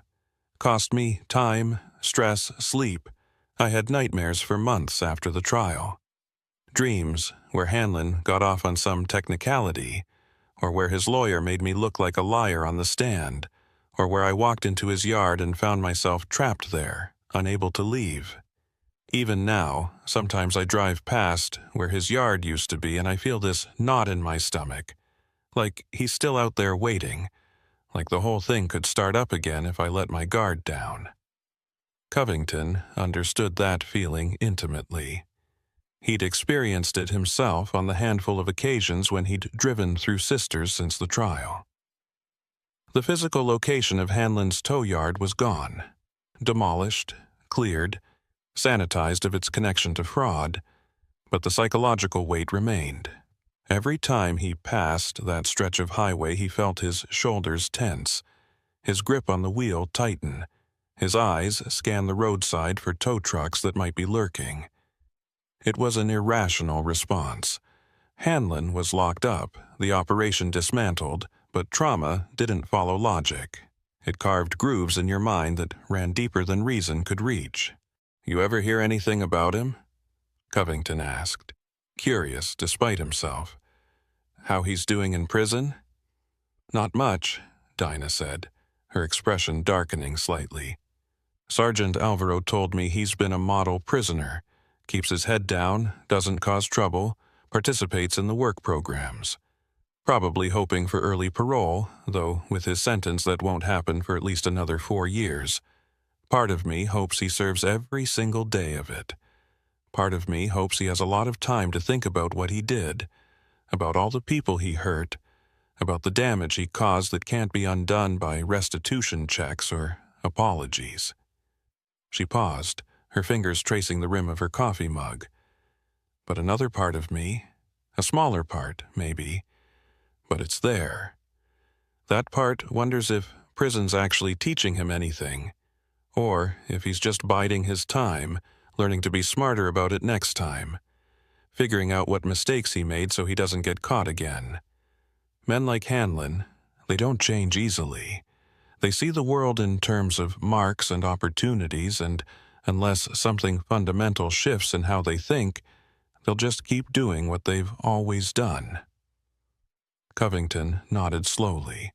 He'd thought similar thoughts, especially during the trial when he'd watched Hanlon sit impassively at the defense table, showing no remorse, no recognition of the harm he'd caused. The man had listened to victim after victim describe how his fraud had devastated their lives, and his expression had never changed. No guilt, no shame, just a cold calculation of odds and outcomes. That kind of personality didn't reform easily, didn't suddenly develop empathy after a decade behind bars. It adapted, evolved, found new ways to exploit the same old vulnerabilities. "What about the towing business in general?" Covington asked, steering the conversation in a different direction. "Did anything change after the case? New regulations, oversight, that kind of thing?" "Some," Dinah said, her tone brightening slightly at the shift to more constructive topics. "The state passed new regulations requiring tow operators to carry bonds and submit to regular audits. There's also a complaint hotline now run by the DOT where people can report suspected fraud or abuse. It's not perfect. You still have to navigate bureaucracy, prove your case, deal with operators who know how to game the system, but it's better than what we had before. At least now there's oversight, some accountability beyond just hoping the market will sort out the bad actors." She stood and walked to a drawer, pulling out a folder that she brought back to the table. "I keep tabs on this stuff. Call it a hobby, or maybe an obsession. I track complaints filed with the hotline, read the quarterly reports the DOT publishes, follow up on cases that seem similar to what Hanlon was doing." She opened the folder to reveal printouts of spreadsheets, highlighted passages in regulatory documents, news clippings about other towing scandals in different states. Last year alone, the hotline received over 300 complaints about tow operators across Oregon. Most of them were minor, disputes over fees, disagreements about whether a tow was necessary, but about 40 of them triggered formal investigations. 5 operators lost their licenses, 2 faced criminal charges. Covington leaned forward, impressed by the depth of her research. "You're keeping the pressure on." "Someone has to," Dinah said. "The regulations are only as good as the enforcement, and enforcement only happens when people pay attention. I figured if I was going to go through all that with Hanlon, I might as well make sure it mattered beyond just his case. So I watch, I document, I call out patterns when I see them. Sometimes I'm ignored, sometimes people tell me I'm being paranoid, but sometimes I catch something real, and I can point investigators toward problems before they get as bad as Hanlon's operation was." She closed the folder and pushed it aside. "There's a tow operator up in Klamath Falls right now who's showing some of the same signs Hanlon did. Unusually high rates, vehicles that always seem to need expensive repairs after being towed, customers who complain but can't prove anything. I've been forwarding information to the DOT, encouraging other victims to file complaints. We'll see if it goes anywhere." Covington felt a surge of respect for this woman who'd turned her trauma into action, who'd refused to let her experience with Hanlon be the end of the story. "That's impressive, Dinah. Really impressive." She waved off the compliment, but he could see she appreciated it. "It's just staying vigilant. You do the same thing on the road, don't you? You see something that doesn't feel right, you pay attention, you take precautions. That's all I'm doing, paying attention to patterns, trusting my instincts, refusing to believe that, because we got Hanlon, the problem's solved forever." They talked for another hour, swapping stories about the past 2 years. Covington told her about some of the runs he'd made: a haul to Montana during a spring blizzard, a breakdown in Nevada that turned out to be legitimate and was fixed by an honest mechanic, a close call with a drunk driver in Idaho. Dinah told him about the ranch, the new breeding program she'd started, a difficult calving season, the ongoing battle with predators that saw her cattle as easy meals. The conversation was easy, comfortable, the kind that only happens between people who've been through something significant together and emerged with mutual respect intact. Finally, Covington glanced at his watch and realized how much time had passed. "I should get back on the road. Still got 4 hours to Salem, and I want to make it before dark. They're predicting rain tonight, and I'd rather not be driving through the valley in a downpour." Dinah walked him to the door, the border collies trailing behind, sensing his departure. As Covington stepped outside into the warm spring air, she put a hand on his arm, stopping him. "Listen, I know we didn't know each other long, and we only worked together because circumstances forced us to. But I want you to know you made a difference, not just for me, but for a lot of people. Don't forget that. Don't let the years and the miles blur what you did." Covington met her eyes and nodded, genuinely moved by her words. "You too, Dinah. Couldn't have done it without you. Your documentation, your willingness to stand up in court, that was the foundation of everything. I just provided the smoking gun. You provided the entire arsenal." They shook hands one more time, a firm clasp that carried the weight of shared experience and mutual respect. Then Covington climbed into his Freightliner, firing up the engine and easing back onto the highway. As he drove away from the ranch, watching it shrink in his mirrors, he thought about everything that had happened since that February night on Santiam Pass. The breakdown that hadn't been a breakdown. The tow that had been a trap. The investigation that had unraveled years of fraud. The trial that had brought justice. And the aftermath, this moment right now, driving through spring sunshine on a road that felt a little bit safer because people had refused to accept that predators could operate with impunity. The miles rolled past, the Cascades rising on his left, and the high desert opening up on his right. Covington kept his hand steady on the wheel, his eyes on the road ahead, and his mind on the drivers who would come after him. The ones who'd travel these same highways, haul the same loads, face the same risks and challenges. Maybe some of them would encounter another Pruitt Hanlon, another predator waiting in the shadows to exploit their vulnerability. But now, at least, there was a precedent. There was a story they could point to and say, someone fought back once, someone won, and if it happened before, it could happen again. 4 hours later, as the sun was beginning its descent toward the Coast Range, Covington pulled into the construction site in Salem and delivered his lumber load. The foreman signed off on the paperwork, complimenting him on the condition of the cargo. No damage, properly secured, delivered exactly on schedule.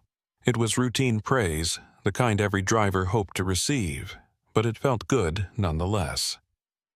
A reminder that most of the time, the job was just the job. Pick up a load, drive carefully, deliver safely, move on to the next one. The dramatic incidents, the fights against fraud and corruption, those were the exceptions rather than the rule. Most days were just miles and deadlines and the satisfaction of work done competently. As he secured his empty trailer for the return trip, his phone buzzed with a message from his dispatcher. Another load waiting in Portland. Heading east to Boise, departure tomorrow morning at 6. Covington confirmed the assignment and started the drive toward Portland, the evening light fading to dusk as he merged onto I-5. The highway was busy with commuter traffic, cars and trucks jockeying for position, everyone trying to get home or get to their next destination. He kept his speed steady, maintained proper following distance, and let the familiar rhythm of the road settle over him like a comfortable old coat. Covington thought about home, his small apartment in Eugene, modest but comfortable, filled with books and photographs from 3 decades on the road. Framed pictures on the walls showed him standing beside various trucks he'd driven over the years, each one representing a different chapter of his life. There was one photo in particular he treasured, himself and Dinah on the courthouse steps after Hanlon's conviction, both looking exhausted but vindicated, flanked by Sergeant Alvaro and a handful of other victims who'd testified. He'd framed it and hung it in a place of honor, a reminder of what could be accomplished when people refused to be victims. He'd be at his apartment by midnight if traffic cooperated, could sleep in his own bed for once instead of a truck stop bunk or a cheap motel. The prospect was appealing, but it also felt temporary, like a brief pause between journeys rather than a true destination. The road was where he belonged, where he'd always belonged, and he knew he'd be back on it tomorrow, chasing the next load, the next deadline, the next mile. That was the life he'd chosen, and despite everything, the dangers, the stress, the encounters with people like Hanlon, he wouldn't trade it for anything. But the road had changed, or maybe he had changed, or maybe both. He no longer saw it as just a ribbon of asphalt connecting cities and towns, a blank canvas where nothing mattered except arrival and departure. He saw it now as something more complex and nuanced, a network of lives and livelihoods, a place where people were vulnerable but also resilient, where bad things happened but good people fought back. Hanlon had tried to turn the road into his personal hunting ground, a place where he could prey on the stranded and desperate without consequences. But he'd failed, brought down by a trucker who refused to be a victim and a rancher who refused to stay silent. That was the real lesson of Santiam Pass, the truth that Covington carried with him on every subsequent journey. Not that the road was dangerous. He'd always known that.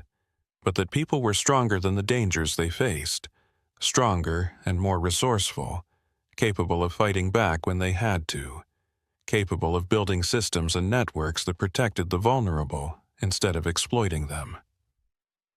The regulations that came after Hanlon's conviction, the hotline that gave victims a voice, the increased scrutiny on tow operators, all of those things existed because people had refused to accept fraud as just the cost of doing business in remote areas. Covington reached Portland just after 10 o'clock, and navigated through the city streets to his apartment complex in the St. John's neighborhood. He parked the Freightliner in the lot reserved for commercial vehicles, locked the cab with the practiced efficiency of someone who'd performed the routine thousands of times, and walked to his unit on the second floor.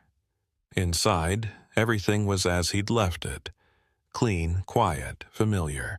The small space that held his life when he wasn't on the road.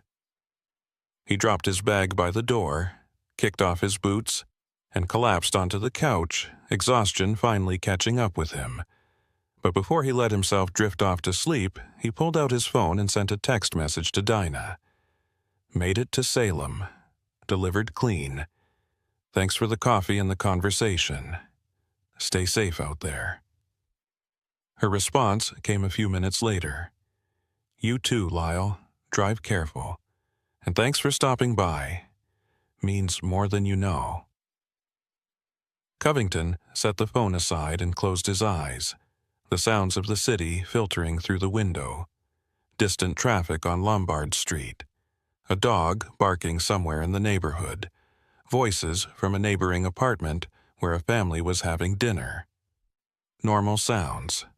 The soundtrack of normal life. Tomorrow, he'd be back on the road, heading east through the Cascades again, probably taking Highway 20 past Sisters and Bend, maybe even past the spot where Hanlon's yard used to be. He'd drive past it, and he'd remember everything that had happened there. But he wouldn't be afraid, wouldn't let the memory poison the road for him, because the road belonged to people like him and Dinah. People who worked hard, played by the rules, and refused to let predators dictate the terms of their existence. It belonged to the honest mechanics like Ed Talbot, who called out fraud when they saw it, to the waitresses like Betty, who warned vulnerable travelers, to the investigators like Sergeant Alvaro, who took complaints seriously even when it would have been easier to dismiss them.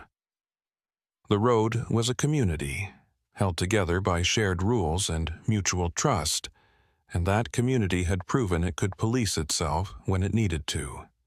Years later, when Covington finally retired from trucking at the age of 65, he would look back on the Santiam Pass incident as the defining moment of his career. Not because it was the most dramatic. He'd had closer calls with weather, mechanical failures that could have been catastrophic if they'd happened at different moments, but because it had shown him what he was capable of when he refused to accept injustice.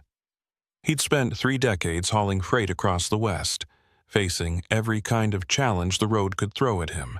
Storms, breakdowns, accidents, difficult clients, impossible deadlines.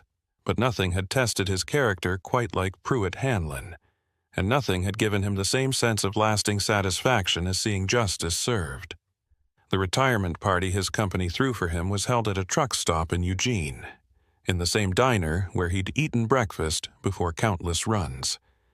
His dispatcher was there, along with a handful of fellow drivers who'd worked the same routes over the years.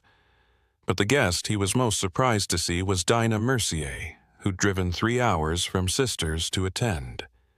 She'd brought a gift, a framed photograph of Santiam Pass in winter. The mountains majestic and beautiful, with an inscription on the back, where you proved that one person can make a difference. Thank you for your courage. They talked for a long time that evening, catching up on the years since they'd last seen each other. Dinah's ranch had continued to thrive, and she'd become something of an advocate for rural businesses, speaking at agricultural conferences about fraud prevention and the importance of documentation. She served on a state advisory board that reviewed towing regulations, using her experience with Hanlon to push for stronger protections and better enforcement. Her testimony had helped shape new policies that made it harder for predatory operators to exploit vulnerable communities. Covington told her about his final years on the road, the changing industry, the new technologies that made trucks safer but also more complex, the younger drivers who were entering the profession without the same kind of hands-on mechanical knowledge that his generation had possessed. He worried sometimes about what would happen when drivers couldn't recognize the signs of tampering, when they relied entirely on diagnostic computers that could themselves be manipulated. But then he reminded himself that each generation found its own way, developed its own skills and instincts. The specifics changed, but the core remained. Pay attention. Trust your gut. Don't accept easy explanations when something feels wrong. "What are you going to do with all your free time?" Dinah asked him late in the evening, after most of the other guests had left. They were sitting at a corner booth, nursing coffee that had gone lukewarm, neither in a hurry to end the conversation. "Not sure yet," Covington admitted. "Thought about maybe doing some consulting work, helping trucking companies develop better safety protocols, training new drivers on how to spot fraud and tampering. Or maybe I'll just take some time, travel for pleasure instead of work, see parts of the country I've always driven past but never stopped to explore." "You should write a book," Dinah suggested, "about Hanlon, about the case, about what it taught you. There are people who need to hear that story, not just truckers, but anyone who's ever felt powerless against someone with more resources or influence." Covington considered that. "I'm not much of a writer. Never was good with words on paper."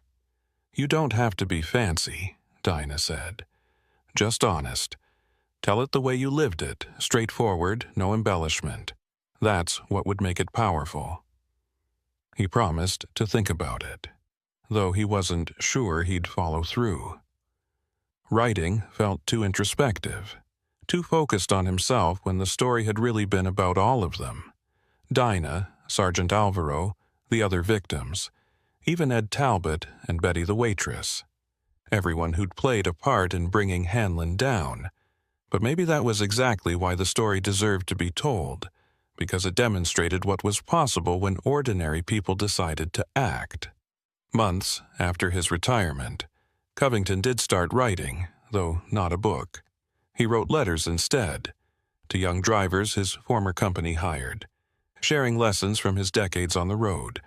He wrote about recognizing mechanical problems before they became dangerous, about reading weather patterns, about managing fatigue.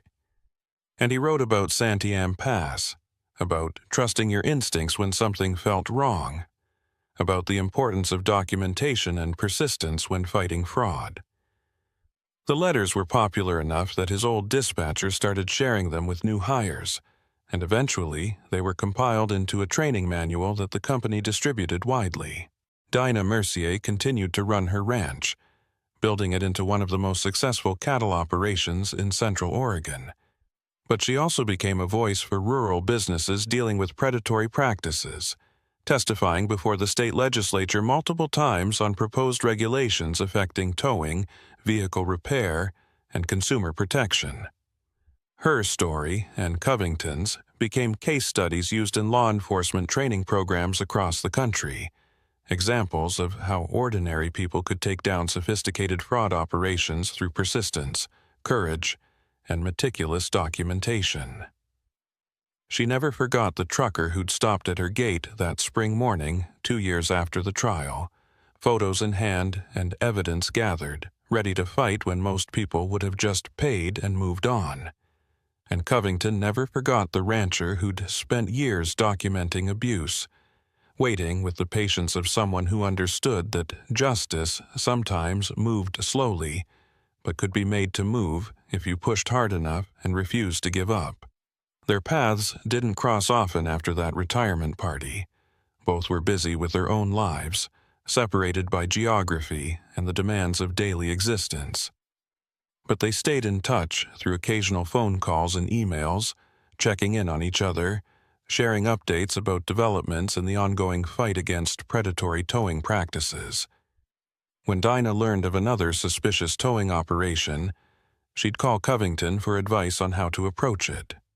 When Covington heard from a young driver who'd been scammed, he'd put them in touch with Dinah, who'd walk them through the documentation process. The network they'd inadvertently created, victims helping victims, experienced advocates guiding newcomers through the system, became a model for other regions dealing with similar problems. Consumer protection advocates in Washington and Idaho reached out, asking for advice on building similar support networks. Law enforcement agencies incorporated their methods into training programs. The ripple effects of that February night on Santiam Pass continued spreading, touching lives and changing systems in ways neither of them could have fully anticipated. Sergeant Alvaro, who'd taken their complaint seriously when others might have dismissed it, went on to head the Oregon State Police's Commercial Crimes Unit. She used the Hanlon case as a template for investigating similar scams, training other investigators on the warning signs of vehicle tampering fraud, the importance of listening to victims even when their claims seemed implausible, and the value of building comprehensive cases that left no room for defendants to slip through procedural cracks. Her work led to the identification and prosecution of 3 other tow operators running similar schemes in different parts of the state, dismantling what investigators came to call the Breakdown Network, a loose confederation of unethical operators who preyed on travelers in remote areas. The highway through Santiam Pass continued to challenge drivers every winter, its steep grades and sharp curves demanding respect and skill. Avalanche warnings were posted regularly, chain requirements enforced strictly, and the Oregon Department of Transportation maintained increased vigilance over the area after the Hanlon case highlighted how vulnerable stranded motorists could be. But the way stations and tow companies that served the pass operated under stricter scrutiny now.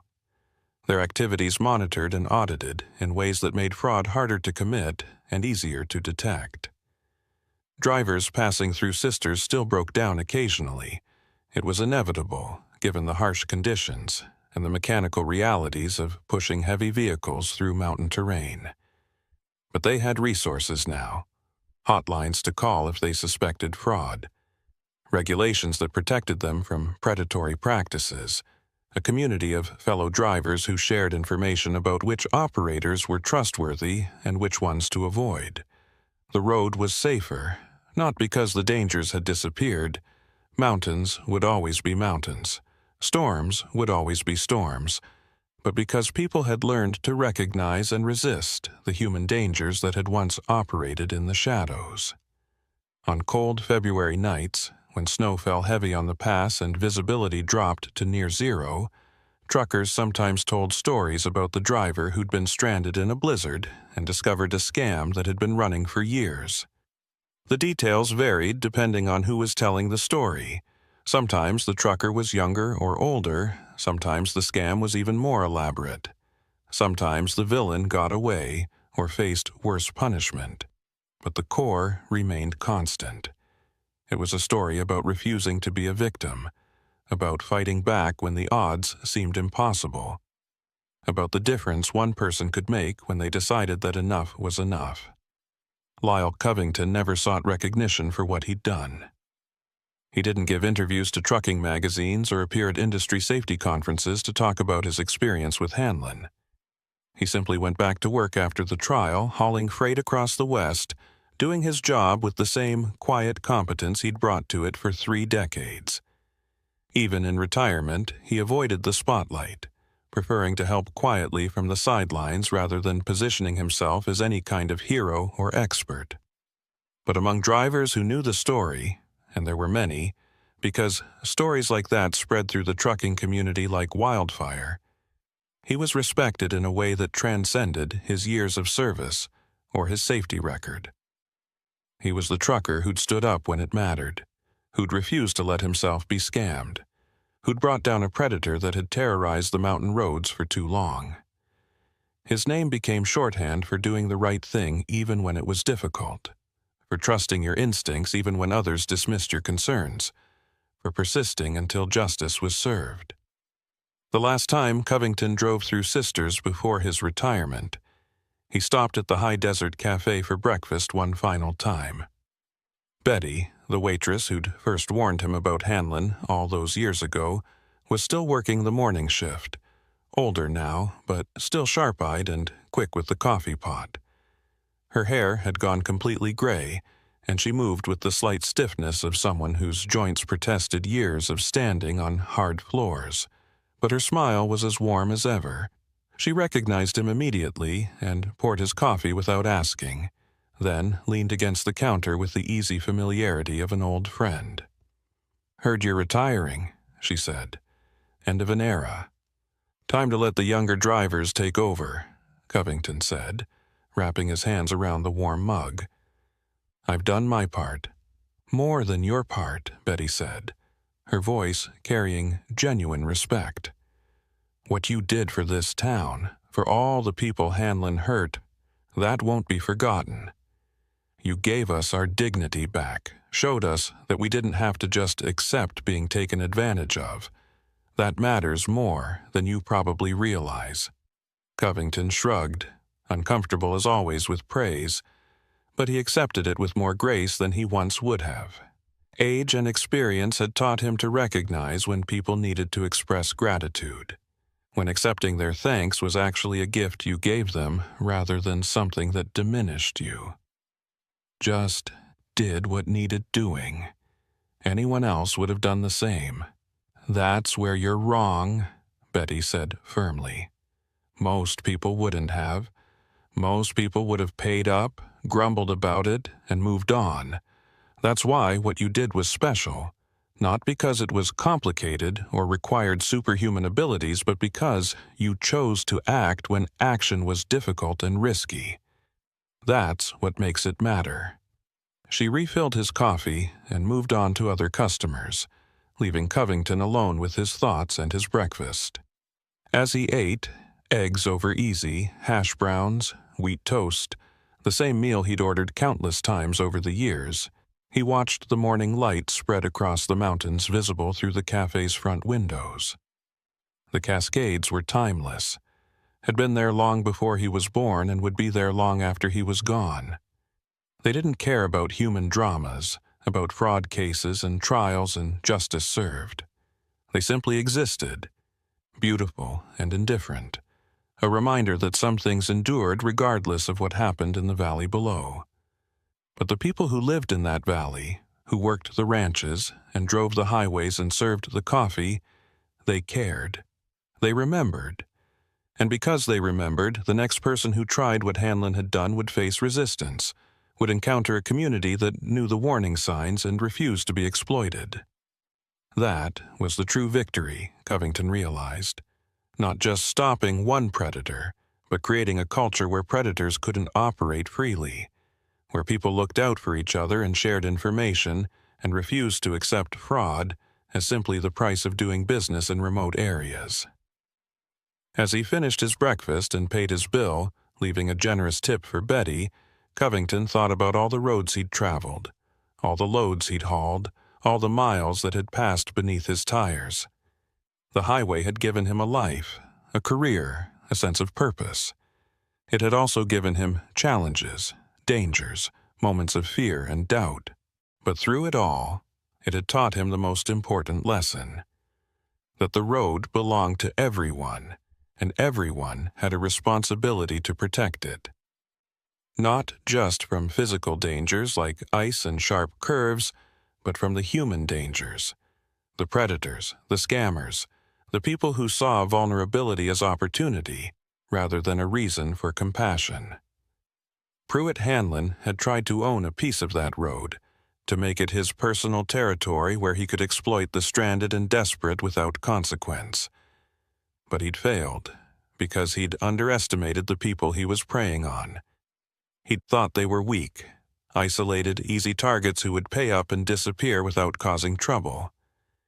He hadn't counted on someone like Lyle Covington, a man who'd spent his entire adult life on the road, who knew its rhythms and dangers, who'd learned when to trust and when to question, who'd developed instincts honed by decades of experience. And he definitely hadn't counted on Dinah Mercier, a woman who'd documented every injustice with methodical precision, who'd kept meticulous records even when no one was listening, who'd waited patiently for the right moment and the right ally to turn suspicion into action. Together, they'd proven that the road wasn't a lawless place where might made right, and the powerful could do as they pleased. It was a community, held together by shared rules and mutual respect, where justice was possible if people were willing to fight for it.